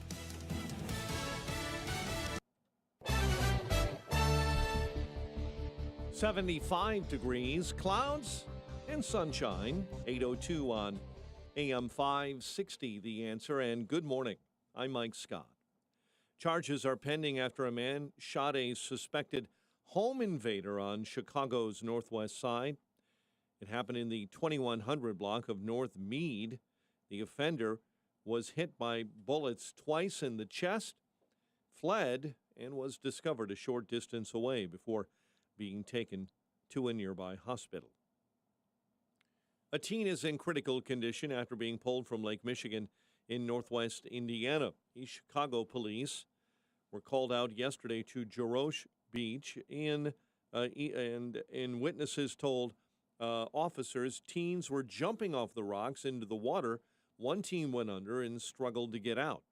Lake County Sheriff's Department dive team recovered that teen, who was unresponsive and later died at a nearby hospital. Authorities are revealing the identities of both victims of a deadly shooting over the weekend in DeWitt County. Law enforcement received a call Sunday about an active shooter in the central Illinois village of Kenny. One person was killed, another hospitalized. The suspect remains at large. A Chicago alderwoman is denying that a beach in her ward is a nude beach. 49th Ward Alderwoman Maria Hayden posted on social media saying someone installed a nude beach sign at Loyola Beach. It was not an official Chicago Park District sign. The sign has since been removed, and the alderman says at least some clothing is required at all city beaches. Cubs blanked the Giants 5-0, while the White Sox were blowout losers to Kansas City, 12-1. The news a service of the Pride stores with 17 locations throughout Chicago that include Taco Urbano or Urban Counter restaurants. Stop by their newest location, the Pride of Kane County in St. Charles on the corner of Kirk and Main. The Pride stores, not your typical convenience store. 8:04, time for the AM 560 Business Beat, a service of Signature Bank. Visit signaturebank.bank for all your commercial banking needs. And now, the latest from the Fox Business Network. I'm Elizabeth McDonald, and this is the Fox Business Report. Chipmaker ARM says it looks to raise up to $4.8 billion in its upcoming U.S. stock launch. The semiconductor designer is based in the UK. It plans to offer more than 95 million American depository shares on the NASDAQ under the symbol ARM. As Walt Disney's dispute with Spectrum continues, Disney's urging Spectrum subscribers to switch to the Hulu Live plan to obtain access to ABC, ESPN, and other Disney-owned channels that are blacked out. Disney is suggesting Spectrum customers can sign up for Hulu Plus Live, a streaming service Disney mostly owns. Goldman Sachs economists now say the possibility of a recession in the U.S. next year is down to 15%. That's your Fox Business Report. I'm Ginny Cosola, invested in you. 8:05, a check of traffic and weather on the way next on AM 560.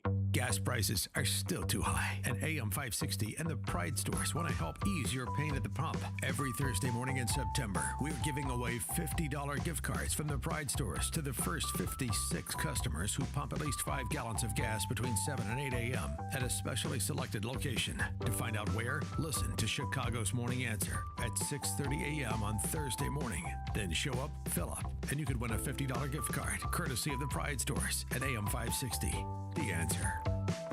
Tell me why Relief Factor is so successful at lowering or eliminating pain. I'm often asked that question, and the owners of Relief Factor tell me they believe our bodies were designed to heal. That's right, designed to heal, and I agree with them. The doctors who formulated Relief Factor selected the 4 best ingredients, yes, 100% drug-free ingredients, each helping your body deal with inflammation. Each of the 4 ingredients deals with inflammation from a different metabolic pathway. That's right there, approaching from 4 different angles, may be why so many people find such wonderful relief. So if you have back pain, shoulder, neck, hip, knee, or foot pain from exercise or just getting older, you should order the 3-week quick start, discounted to only $19.95, to see if it will work for you. It has for about 70% of the 500,000 people who've tried it, and they've ordered more. Go to ReliefFactor.com or call 800-4RELIEF, the number 4RELIEF, to find out about this offer. Feel the difference. You know, everyone goes to bed, but not everyone goes to sleep. Like many, I have a fairly demanding schedule, right? It's important I get a great night's sleep. I want to be sharp and at my very best. Sleep is something that I used to struggle with. I had tried a number of products to help, but I began searching for a natural solution. Well, I found it from some old friends, Relief Factor. I was at the Relief Factor headquarters, and I learned all about Sleep by Relief Factor. It has been a godsend for me. With Sleep by Relief Factor, I'm finally getting the best night's sleep of my life. I wake up refreshed. I'm never groggy. I feel the difference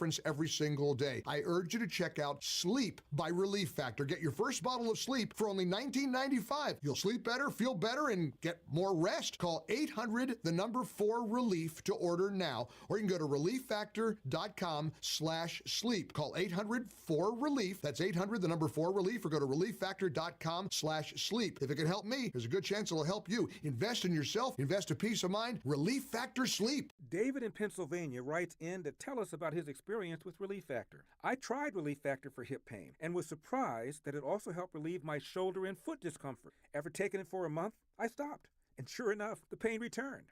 So I started taking Relief Factor again, and within a week, the pain was relieved. I'm now taking Relief Factor daily. Well, thank you, David. You know, I've heard your story before, people stopping and then starting again because it works. As you all know, I had trouble with aches and pains, and climbing steps was brutal. Your first step to living the life you love, free from aches and pains, could just be to order the 3-week quick start for the highly discounted price of $19.95. After trying Relief Factor, over 500,000 people have gone on to order more. Try it for yourself and see what all these people are talking about. Go to ReliefFactor.com or call 800-4RELIEF to find out more about this offer. That's 800-4RELIEF. Live your best life and feel the difference with Relief Factor. 8:09, let's get an update on the roads.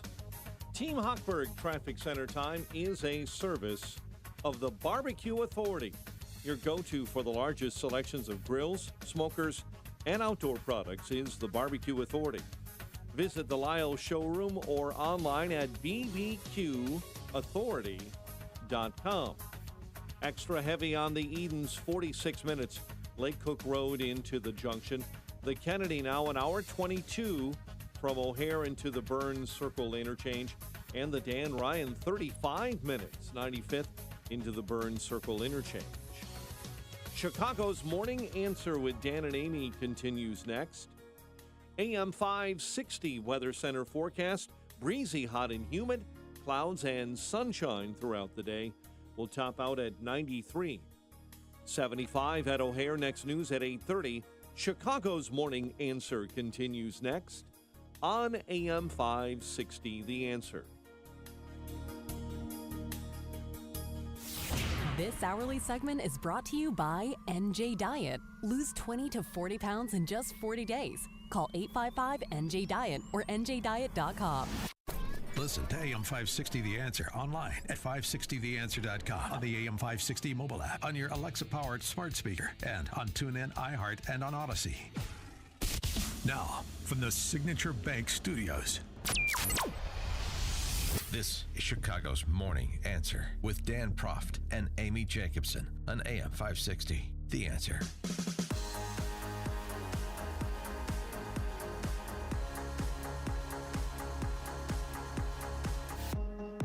Top of the morning, Dan and Amy. Alex Tabarrok over at Margin Revolution put up a good graph to commemorate Labor Day yesterday. Annual working hours per worker. This spans about 150 years. And looking at Western nations, U.S., Australia, U.K., Sweden, Belgium, France, Germany, we went from full-time, your total number of hours worked per year, north of 3,000 hours in the late 19th century, to what do we got now? Yeah, between 1,500 and 2,000 hours today. And his commentary, 2 words: thanks, capitalism.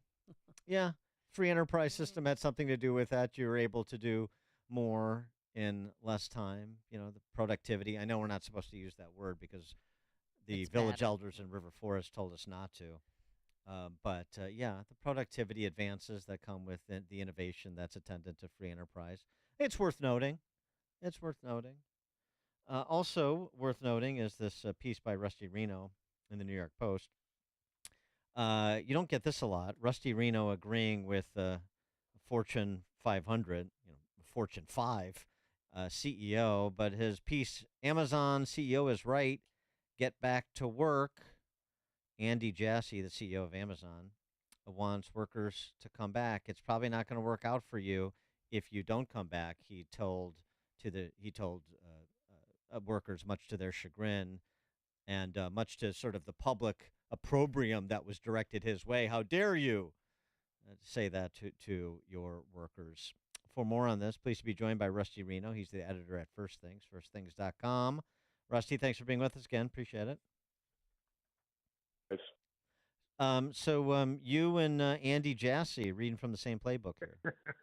What's going on? I don't know. I think you came for the playbook pretty late. Yeah, I'd say. I mean, we're 3 years. What are we? More than 3 years, 3.5 years since March of 2020.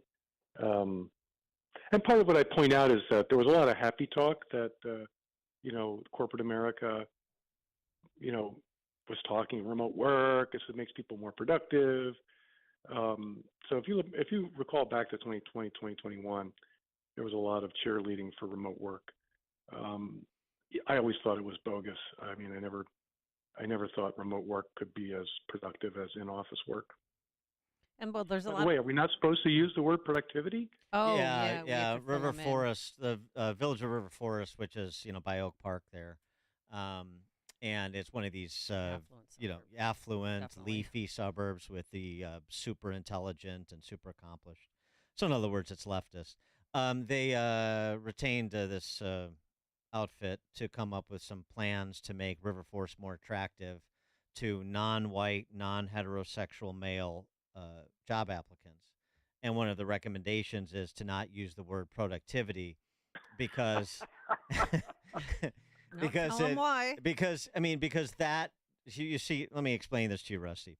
So what that does is that imposes expectations on the worker, and that like maybe that they would be, say, productive. well, there you go again.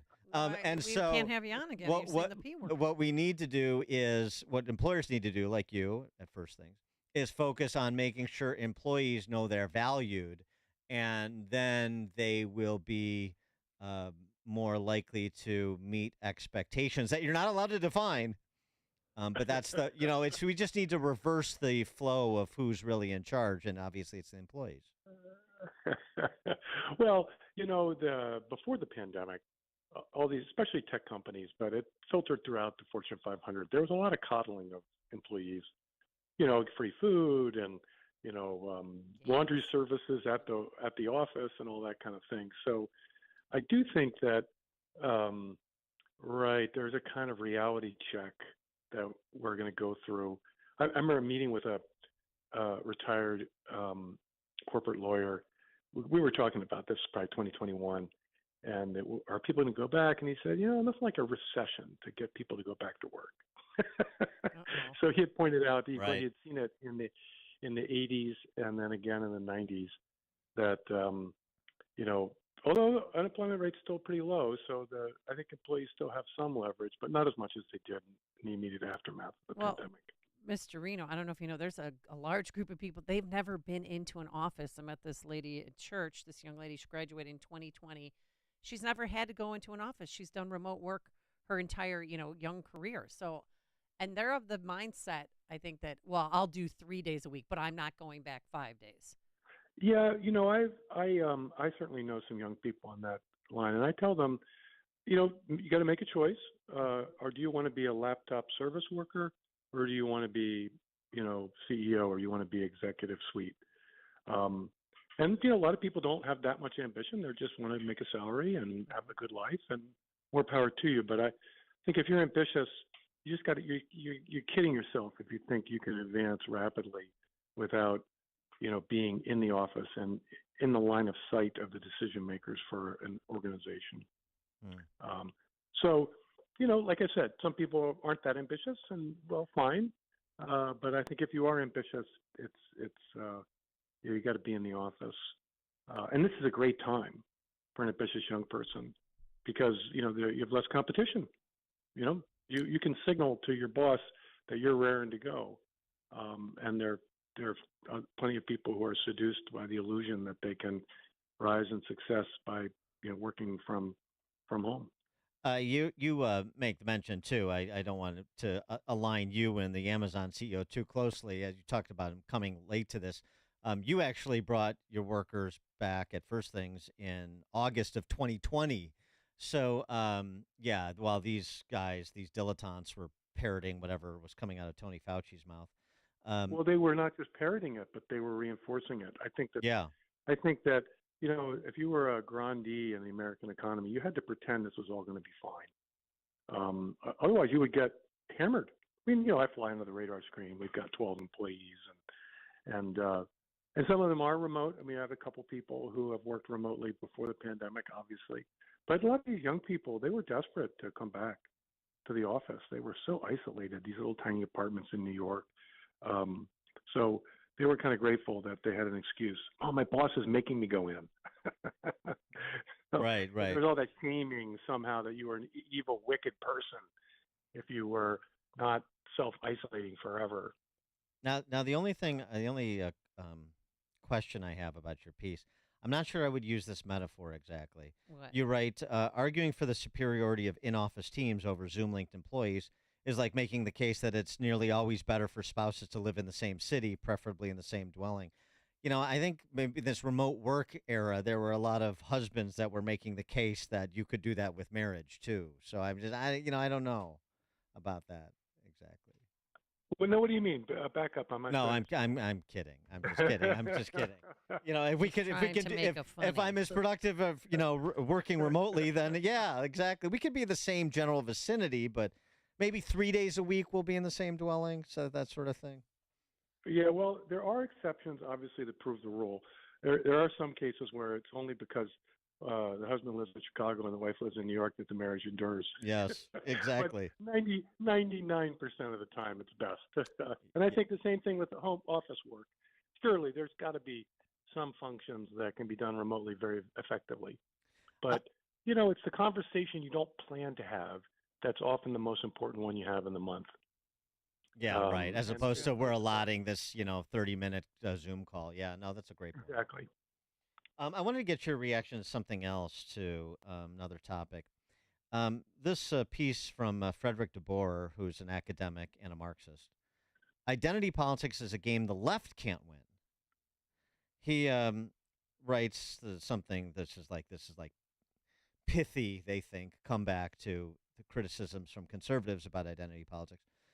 White, rural, patriotic Christian, that's an identity, no less so than any of those that progressives champion. But he writes that the trouble is that while calling out the right for its identity politics is a clever rejoinder to conservative rhetoric, it doesn't change the underlying political context, which is the right is better able to utilize identity politics than the left. Frederick de Boer is lamenting this fact, right? He's suggesting that we have to get better at identity politics because we're being too we're atomizing people too much. We're segregating people too much. We need to get better at it because we can't let the right win this game. But do you think that he's right? I mean, I hope he's right, but it doesn't feel like he is. It's a kind of weaselly use of the word identity. I think, I'm in favor of identity politics of the sort that privileges Americans over non-Americans. I think, people in Washington, D.C. ought to say, our job is to look out for the interests of Americans. Well, that's an identity of a sort, obviously. Right. I mean, strictly speaking, but that's different from the rainbow flag type of identity, which is, it's atomizing. It is, it's adversarial.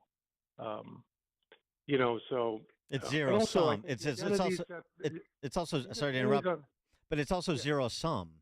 Whereas like intellectual shared identity, your faith or your sort of philosophical worldview, that's not zero sum. Exactly. I can share it. In fact, I want to share it. I want more people to join, so to speak. I think there's an identity around shared loves and loyalties, obviously, because we know that. We identify with people who share our values and convictions.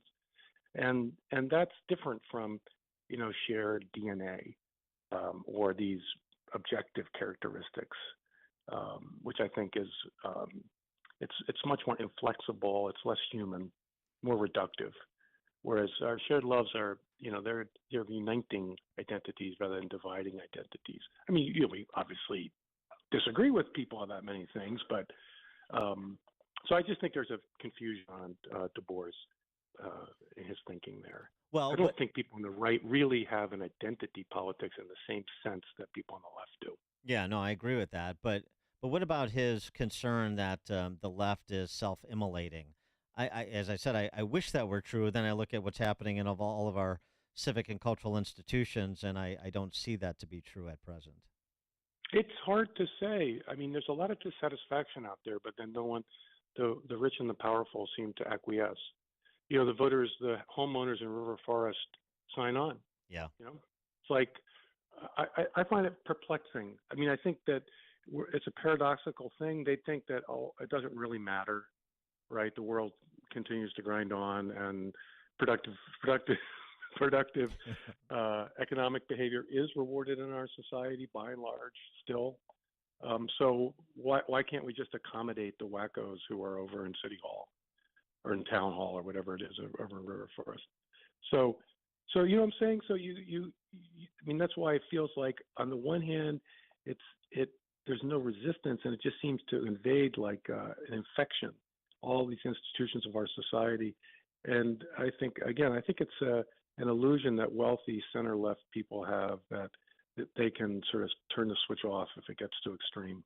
Right, and that we're going to find out, aren't we? Sooner rather than later. Well, right. I mean, like French Revolution style, perhaps. But I mean, that this is the self-delusion that that stuff is silly. It's removed from me, and it's never going to appear at my doorstep. Well, but there is an element of truth. I think Black Lives Matter. I think we'll find out. Is that a switch that the left can turn on and off? Trump's president, we get street protests. Biden's president, we don't get any street protests. And that would suggest that sort of the wealthy people and lefties in river forests are correct, that they really can turn this thing on and off. And I don't know. I think both are bad for our society, right? It's bad to manipulate people with this divisive rhetoric, even if it can be ultimately turned off at the will of the powerful. But on the other hand, and it's really certainly dangerous if it takes over and we do have a Jacobin sort of Russian Revolution type situation. I don't know. We live in a crazy time. There's no doubt about it.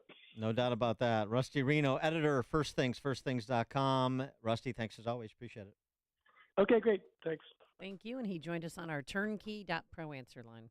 It's what Chicago is talking about. It's Chicago's Morning Answer with Dan and Amy on AM 560. The Answer.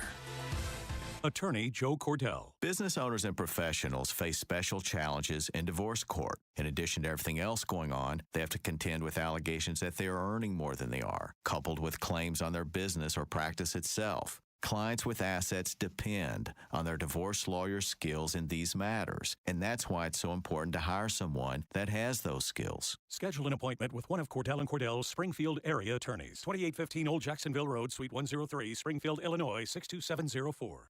Hi, I'm Martha Stewart. Every year, more than 4 million pets enter shelters here in the United States. My friends at American Humane have been helping animals since 1877. The goal is to ensure that pets have a safe shelter, especially during natural disasters. Adopting a shelter pet allows shelters to help more animals awaiting care. Please consider adopting today and take some time to learn more about American Humane's other work at americanhumane.org. All right, get your health back. Take Balance of Nature. Why? You're not getting enough fruits and veggies on your own. Dan, did you have any fruits and vegetables this past 3 days? And by the way, people are texting and they want to know what your hat means. Sheep. I am the shepherd. You are my flock. No, it's this black sheep. Oh. Black sheep, the club out in Sugar Grove. Oh, okay. Yeah. It's like, wow, one thinks very highly of oneself. The Messiah has It is. I sort of it's the second coming. Folks. I sort of thought, it's stuff like this this actually would be good hat to give, except we'd remove the club logo. This is the hat that like every Democrat in Chicago should wear. But especially the ones with masks on. I could just throw them out the window when I see them walking around outside by themselves with masks on. You know what one I got to get? And by the way, shout out to the guys at Black Sheep. Great fun playing with everybody else. Great hat. It is a great hat, and it's a great course. The best one that I've seen, this is like this new thing where all the clubs have the big letters that's like part of their club name or their entirety of the club name.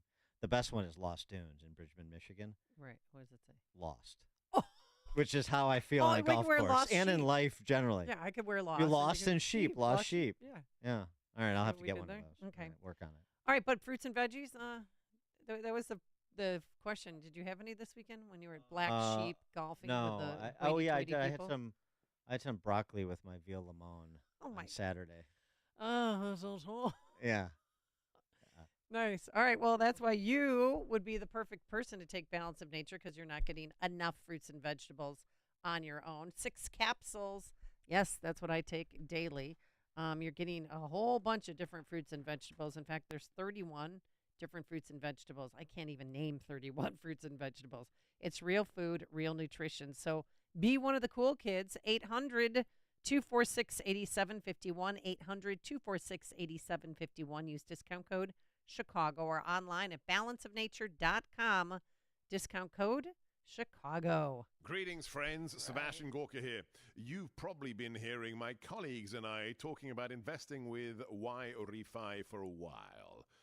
You may have some questions. So let's review. It's true. You can earn up to 10.25% fixed rate of return. That's not correlated to the stock market or the Fed. You can turn your income on or off, compound it, whatever you choose, and there are absolutely no fees. There is no attack on principal if you ever need your money back, and you'll get your monthly statement with no surprises. Just go to investrefi.com. That's invest, the letter Y, then REFY.com, or call 888-YREFI24. Friends, this is a solid investment that actually helps people. Just go to investyrefi.com or call 888-YREFI24 and tell them Dr. G sent you. This is Sean Thompson, and I'm proud to tell you about the great work of the Tunnel to Towers Foundation, a new partner of ours here at AM 560. Born on America's darkest day of 9/11, the Tunnel to Towers Foundation has been helping America's heroes ever since. When a first responder or military service member doesn't come home and young children are left behind, Tunnel to Towers pays the mortgage on the family home to lift the financial burden and bring stability. For catastrophically injured veterans and first responders, Tunnel to Towers builds mortgage-free smart homes, giving our most severely injured heroes the ability to live more independent lives. You can help America's heroes and their families by supporting the Tunnel to Towers Foundation when you make a small donation of just $11 a month. Go to T2T.org. That's T, the number 2, T.org. T2T.org.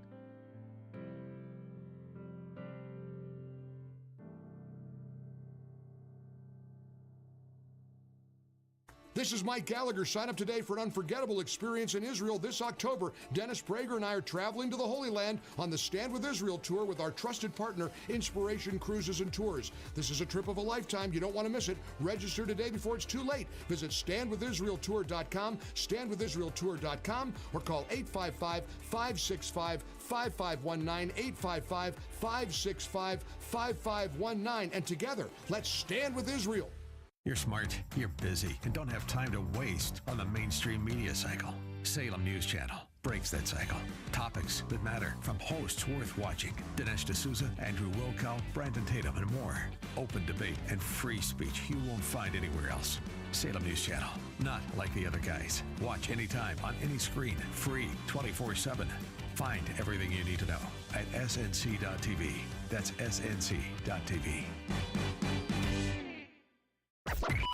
AM 560, The Answer. Please. All right, coming up on Chicago's Morning Answer. If you're traveling by air in the near term, you may want to pass on Delta. You may not want to fly Delta because you don't want to pull a certain plane, and we'll explain at 8:38. But now let's head into the newsroom. Here's the next. 75 degrees, clouds and sunshine. Charges are pending after a man shot a suspected home invader on Chicago's northwest side. It happened yesterday in the 2100 block of North Meade Avenue. Indiana State Police have arrested a 19-year-old suburban man for a chase along the Indiana Toll Road at over 150 miles an hour. Adrian Martinez of Homer Glen was arrested after crossing state lines into Michigan and crashing his car. A teen has died after going missing in the waters of a northwest Indiana beach Monday afternoon. Witnesses told police the teen was jumping off rocks and into Lake Michigan around 4:30 after being asked by marina employees not to do so. Chicago police are investigating a drowning on the south side. They responded last night to the 5000 block of South Lakeshore Drive on a report of a person in the water after multiple people jumped in. One man did not come back up. A pier collapse at the University of Wisconsin Memorial Union Terrace sent about 80 students crashing into Lake Mendota on Monday.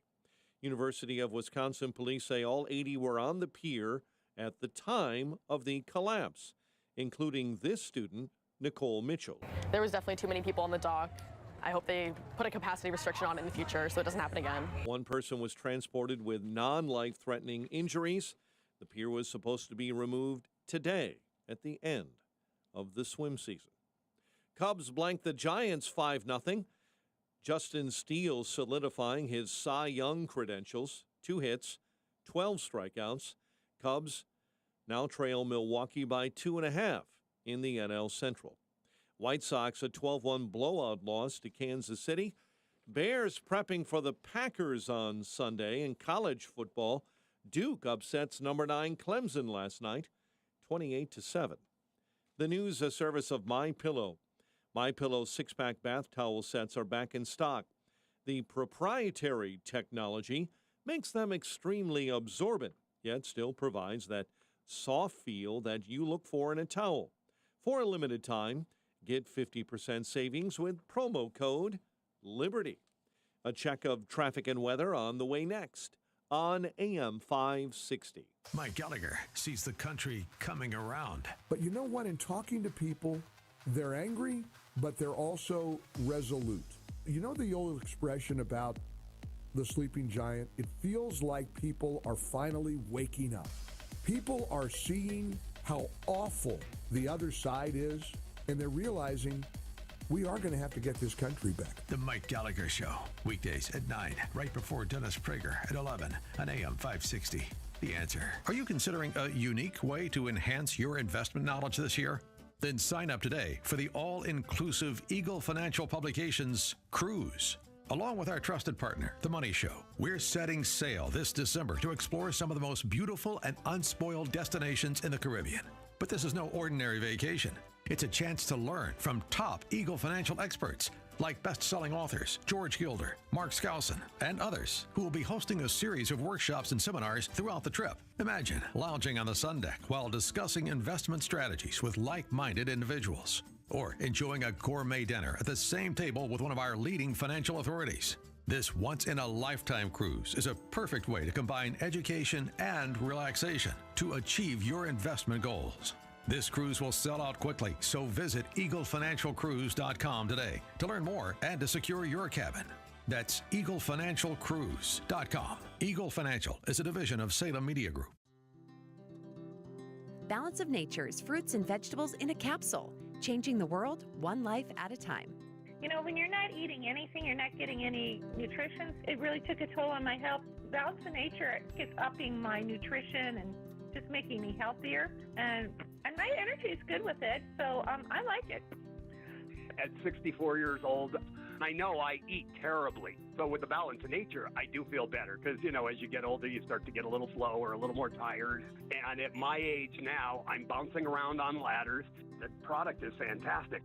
Call 1-800-246-8751 or go to balanceofnature.com, and for a limited time for Labor Day, get 40% off your first order as a preferred customer with free shipping and our money-back guarantee. This is your last chance to take advantage of this offer. Hurry, go to balanceofnature.com and get this special offer by using discount code CHICAGO.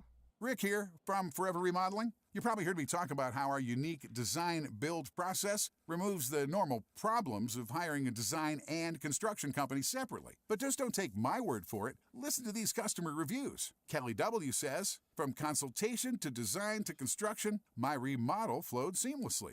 Adity J says, we were thrilled to have a full-service remodeling firm take all the guesswork out of our project. And Caesar V says, Forever Remodeling made what could have been a very stressful project extremely easy for us. They finished on time and did amazing work. Kitchens, bathrooms, basements, additions, whole house remodeling, whatever you need, our start-to-finish process delivers stunning results without the hassles, headaches, and stress. For a free consultation, call Forever Remodeling at 847-809-3355 or visit foreverremodeling.com. That's the number foreverremodeling.com. This hourly segment is brought to you by Papa Nicholas Coffee. Papa Nicholas Coffee, a family tradition since 1897. Online at papanicholas.com. 8:38. Let's get an update on the roads. Team Hochberg Traffic Center time, inbound Edens. A solid 45 minutes, Link Cook Road to the junction.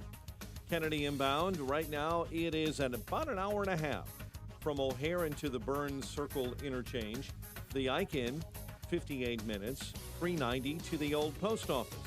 The Stevenson, an hour 16 from 355 into DuSable Lakeshore Drive. Dan Ryan, it's a half hour, 95th into the Burns Circle interchange. Tri-State, stop-and-go traffic northbound between the Bensonville Bridge and the Toohey Toll Plaza. Jane Addams, I-90 eastbound jam Bartlett Road to Route 53. Chicago's Morning Answer with Dan and Amy continues next. AM 560 Weather Center forecast, breezy, hot, and humid. Clouds and sunshine throughout the day, and a high of 93. 76 at O'Hare. Next news coming up at 9. Chicago's Morning Answer continues next on AM 560 The Answer. Listen to AM 560 The Answer online at 560theanswer.com, on the AM 560 mobile app, on your Alexa-powered smart speaker, and on TuneIn, iHeart, and on Odyssey. Now, from the Signature Bank Studios, this is Chicago's Morning Answer with Dan Proft and Amy Jacobson. Only the biggest stories, only the biggest guests, and only the biggest opinions. This is AM 560, The Answer. Top of the morning, Dan and Amy. I just feel like we need to address Delta Airlines as like a public safety notice or just something for our listeners. Well, it could be a hazardous situation. Well, apparently it was. I didn't know it was Diarrhea Awareness Month, but that runs through Labor Day. Oh, that's so bad. A Delta flight from Atlanta to Barcelona forced to turn around and make an emergency landing after a passenger, quote, had diarrhea all the way through the plane. I don't know what that means. I don't. Well, they classified it as a medical issue. The flight was about 2 hours out when Business Insider reported that it had to turn back because the unimaginable They weren't going to happened. make it over the Atlantic. Well, a person on board soiled themselves and kept soiling themselves where it was coming out. Well, and getting, but I don't understand this all over the plane thing. Like you just running back and forth, or To the bathroom. Literally, the pilot said to ATC, "This is a biohazard issue." Yeah, the FAA confirmed the situation involved, quote, biohazard all over the plane. You think you got a bad job? Wait till you got to don one of those ET, cleanup outfits and get on board this Delta flight. Cleaning crews were able to scrub the aircraft down once it landed in Atlanta, that is. There was a medical issue on the plane, yeah. Yeah. So I'm just saying. So they ended up. Well, they went back. So they went back to Atlanta. It took crews 8 hours to clean off. What this did that guy eat? 312-642-5600. Turnkey.pro. Answer line 64636. Type in DA, then a quick comment. I mean, if it's that bad, take one for the team and don't take another flight or put on Depends. Maybe, or like a diaper, an adult diaper. Probably didn't anticipate this attack, but we do able to get audio of the passengers on the flight while this was going on.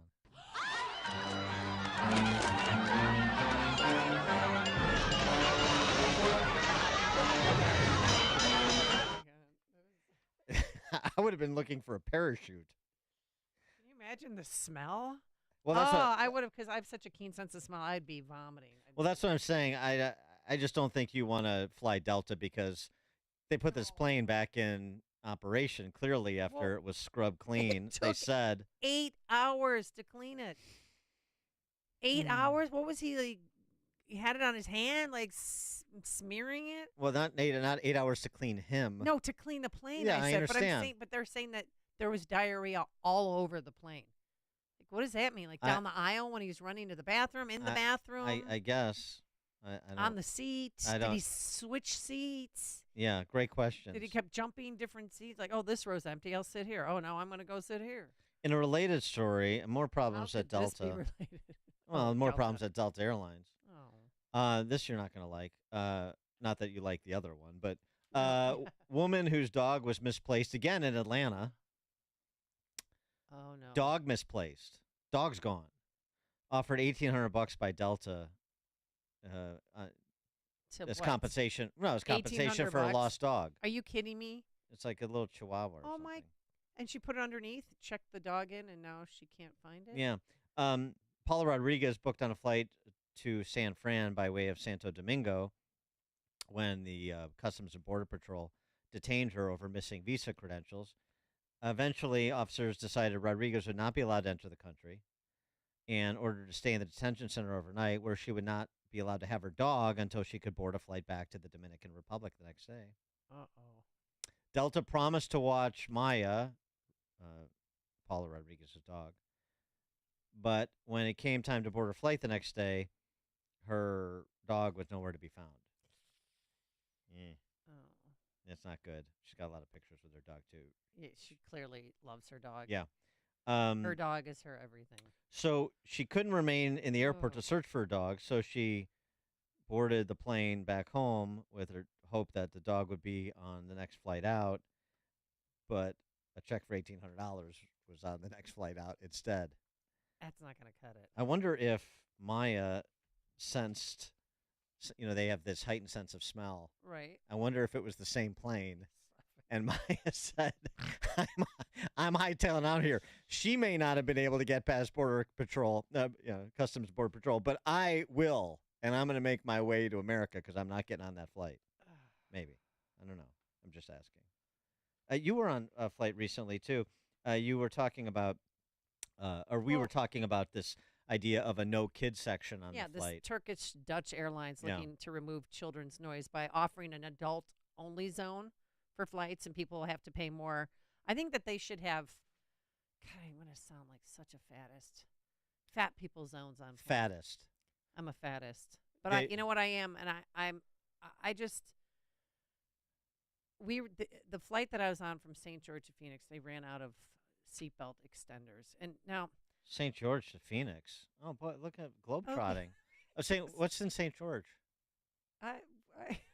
Nothing. Balance of Nature is there. Yeah, what else? Just stuff. Okay, I got stuff. Oh, yeah. I have plans. I have an exit plan someday, okay? Let a girl dream. Yeah. But anyhow, so isn't that, and then the guy behind me who was lucky enough to get one of the seatbelt extenders was just so big, because that's a small aircraft, and just made my life miserable. I know it's only a 52-minute flight, whatever. But isn't that a sign? Could have been at Burning Man or on that Delta flight to Barcelona. Well, I'm just saying. And then this one guy he must have been almost close to 500 pounds. And the poor lady that had to sit next to him, I mean, everybody was just like. That was the governor and his wife. She can't fit in that seat. Uh-huh. And so they had somebody else sit up with, a pilot that was on the plane sit up in the cockpit so that she could breathe. I mean. Wait, what? Who was in the cockpit? Well, you know how pilots, go on flight. They want to go back to their home base. So pilots get on, and if there's an extra seat, they give them the seat. Well, there's an extra seat in the cockpit. So the person sat up there so that this woman could breathe and sit in a seat where she's not. This man was humongous. She was sitting there like this. I felt so bad for him, like that poor soul, that poor woman. Isn't that a sign that maybe you should start taking care of yourself? Well, I mean, that maybe you should. So it could be a glandular problem. I know I sound such like a fattest, but I think that you should position people like distribute weight distribution in the plane.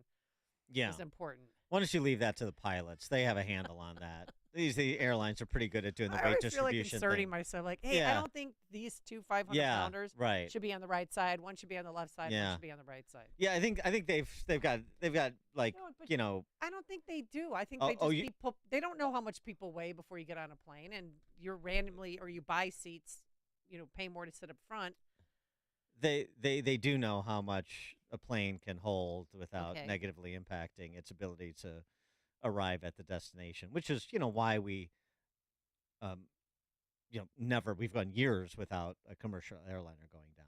Okay. Right. Thankfully. But they're pretty good at that. All right. I'm Pilots just saying, but now everyone's big, and and when you run out of, seatbelt extenders and I mean, I agree with updating your understanding of what the median weight is of the American and stuff, particularly with how much it increased for both men and women during COVID.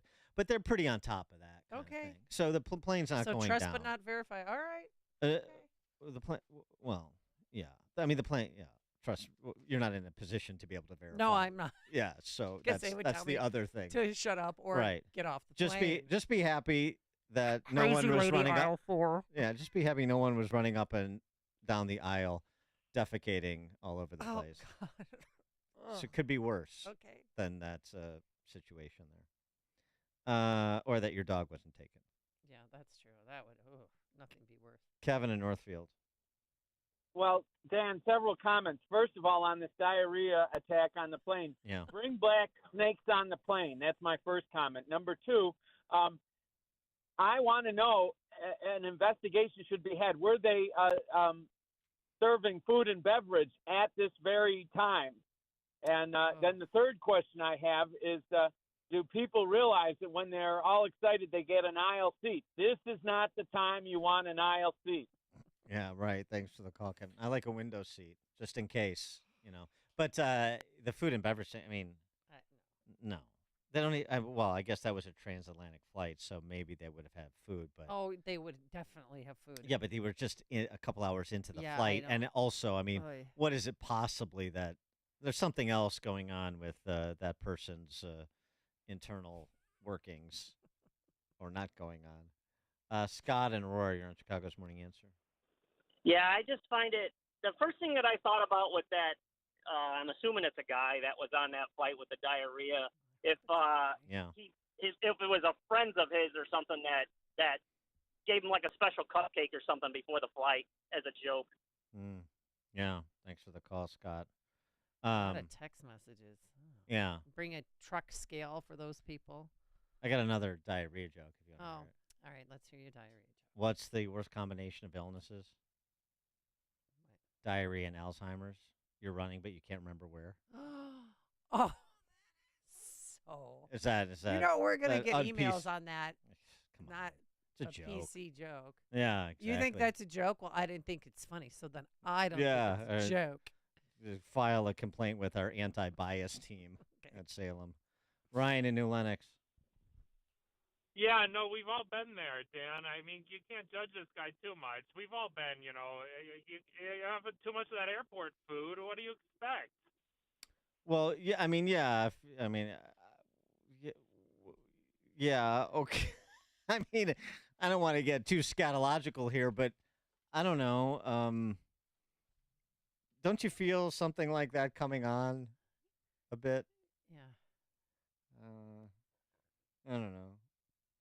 Unless it hit quickly. It's I mean, like, boom, like you get well, even still, all you need to do is get down the aisle. I mean, do you think like somebody gets on a plane and says in Atlanta says, "I think I can hold it to Barcelona."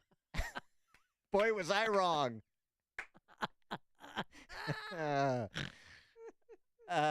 Matt, Birmingham, Alabama. We had a Code Brown situation once on a flight from Jacksonville up to Midway, and it was a cat. The good news is it stayed in the cat's crate, but the whole fuselage for that whole flight smelled like cat poop. Oh, Worst that's thing in the world. That is a Thanks for the horrific smell comment. too. Yeah. Meow meow. That's why they need to be in cargo, right? Yeah. Maybe that. I don't know. Maybe that dude who destroyed that Delta flight. Maybe he Tore needs, it up, man. He needs to. From now on, he needs to be stationed They in never cargo. mentioned whether or not he got back on the plane. Because eventually he had to go to Barcelona, right? I mean, I don't if know. He's not on that plane. Barcelona Check yourself before you wreck yourself, huh? Barcelona may have gotten word and said, "We are not granting him entrance." What the hell is going on with that guy? Joe and Huntley. Yeah, what do you give an elephant that has diarrhea? Wait, what? What do you give an elephant that has diarrhea? I don't know, Joe. What do you give him? A lot of room. No, that's funny. Negative. It's just a biohazard issue. We've had a passenger who had diarrhea all the way through the airplane, so they want us to come back to Atlanta. Connect with Dan and Amy using the AM560 mobile app. Download it today at 560theanswer.com/mobile. This is Hugh Hewitt for townhall.com. The coming trial in Georgia of former President Donald Trump and as many as 18 co-defendants will be the first trial of the century, the new millennium. The time to think about media coverage of it is now. Trial of the century is a pretty elastic phrase in the sensationalist 20th century. The question of Darwinism in the trial of John Scopes wore that mantle. as did the trial of atomic spies Julius and Ethel Rosenberg, and they were all eclipsed by the unprecedented mass coverage of the O.J. Simpson trial following the murders of Nicole Brown Simpson and Ronald Goldman. Fulton County Superior Court Judge Scott McAfee has no idea what is about to swamp him because, well, nobody does. But he could learn a lot from a phone call to retired Los Angeles Judge Lance Ito, who presided over the trial of the century that held Americans spellbound in the mid-1990s. Judge McAfee ought to give us a big and diverse set of eyes on the proceedings, credential a few writers, put them in there every day like Dominic Dunn, and we will see. I'm Hugh Hewitt. All right. Are you tired of the heat and humidity, but more importantly, the musty, damp odor that hits you when you walk in your door? Well, the air from your basement or crawl space will permeate up into your living space. Do you know that the air in your home can be up to 5 times more polluted as the air outside? Well, Permaseal can help with that. PermaDry does not cost a lot of money to run either. And what it is a dehumidifier and a filtration system all in one unit. You can save up to $189 a year in electricity costs over store-bought portables. In the warmer months, dehumidifiers seriously help your AC run more efficiently, saving you energy and saving you money. So be sure to call Permaseal today to get a free estimate and also ask about their crawl space encapsulation system. Yes, Permaseal does it all. Call for that free estimate, 800-421-SEAL, 800-421-7325, or visit permaseal.net. Are you looking for a fun and exciting way to connect with God and learn about His incredible world? Then In Grace has an adventure for you. Join Jim Scudder Jr. every Sunday morning at 6:30 on AM 560. Each week, Jim Scudder Jr. shares powerful stories and insights about God's Word and His world. Whether you're a longtime believer or just starting to explore your faith, you'll find something to learn, inspire, and encourage you on In Grace. You're also invited to join Pastor Scudder as he preaches every Sunday at 11 a.m. at the Quentin Road Baptist Church. At Quentin Road, you'll find a warm and welcoming atmosphere, uplifting worship, and a message of hope that will help you grow in your faith and walk with God. So don't miss In Grace with Jim Scudder Jr. on Sunday mornings at 6:30 a.m. And join us at Quentin Road Baptist Church on Sundays at 11 a.m. For more information, call 800-78-GRACE or go to ingraceradio.com. This is an important notice to consumers facing $10,000 or more in credit card debt, medical bills, or other unsecured debt. You may not be required to pay it all back because there are special programs now in effect that will significantly reduce the amount you will owe if you qualify. This is not bankruptcy or a debt consolidation loan. These programs, which the credit card companies like to keep secret, exist to aid American consumers struggling with overwhelming credit card debt by offering tremendous savings and real debt relief. Accredited Debt Relief has established a special hotline for you to call and learn what savings you qualify for. They've helped qualify consumers with over $1 billion in debt and are A+ rated with the Better Business Bureau. So don't wait. Get the relief you need during these hard economic times. For this free information, call the Accredited Debt Relief Hotline now. Call 800-950-0099.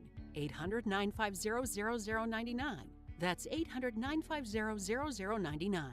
Grubhub Holdings Incorporated seeks a software engineer in Chicago, Illinois, to design, implement, and deliver platforms and products for constituencies, diners, corporate accounts, restaurants, internal tools. Telecommuting permitted within the U.S. Apply at jobpostingtoday.com. Reference 86409. Again, Grubhub Holdings Incorporated seeks a software engineer in Chicago, Illinois, to design, implement, and deliver platforms and products for constituencies, diners, corporate accounts, restaurants, internal tools. Apply at jobpostingtoday.com. Reference 86409. AM 560, The Answer.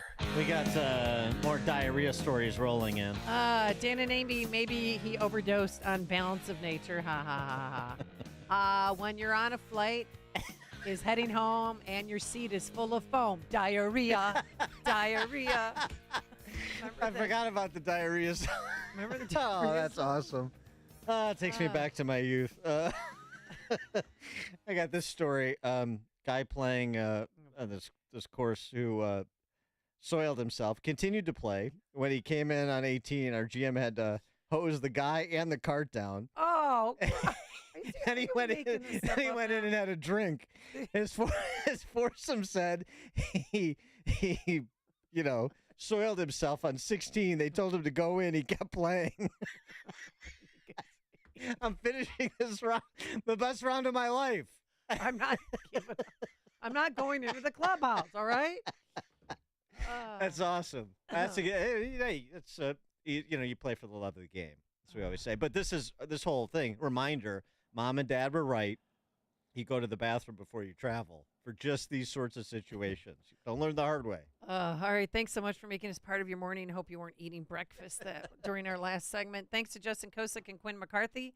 Back here tomorrow morning at 5 a.m. Now into the newsroom we go.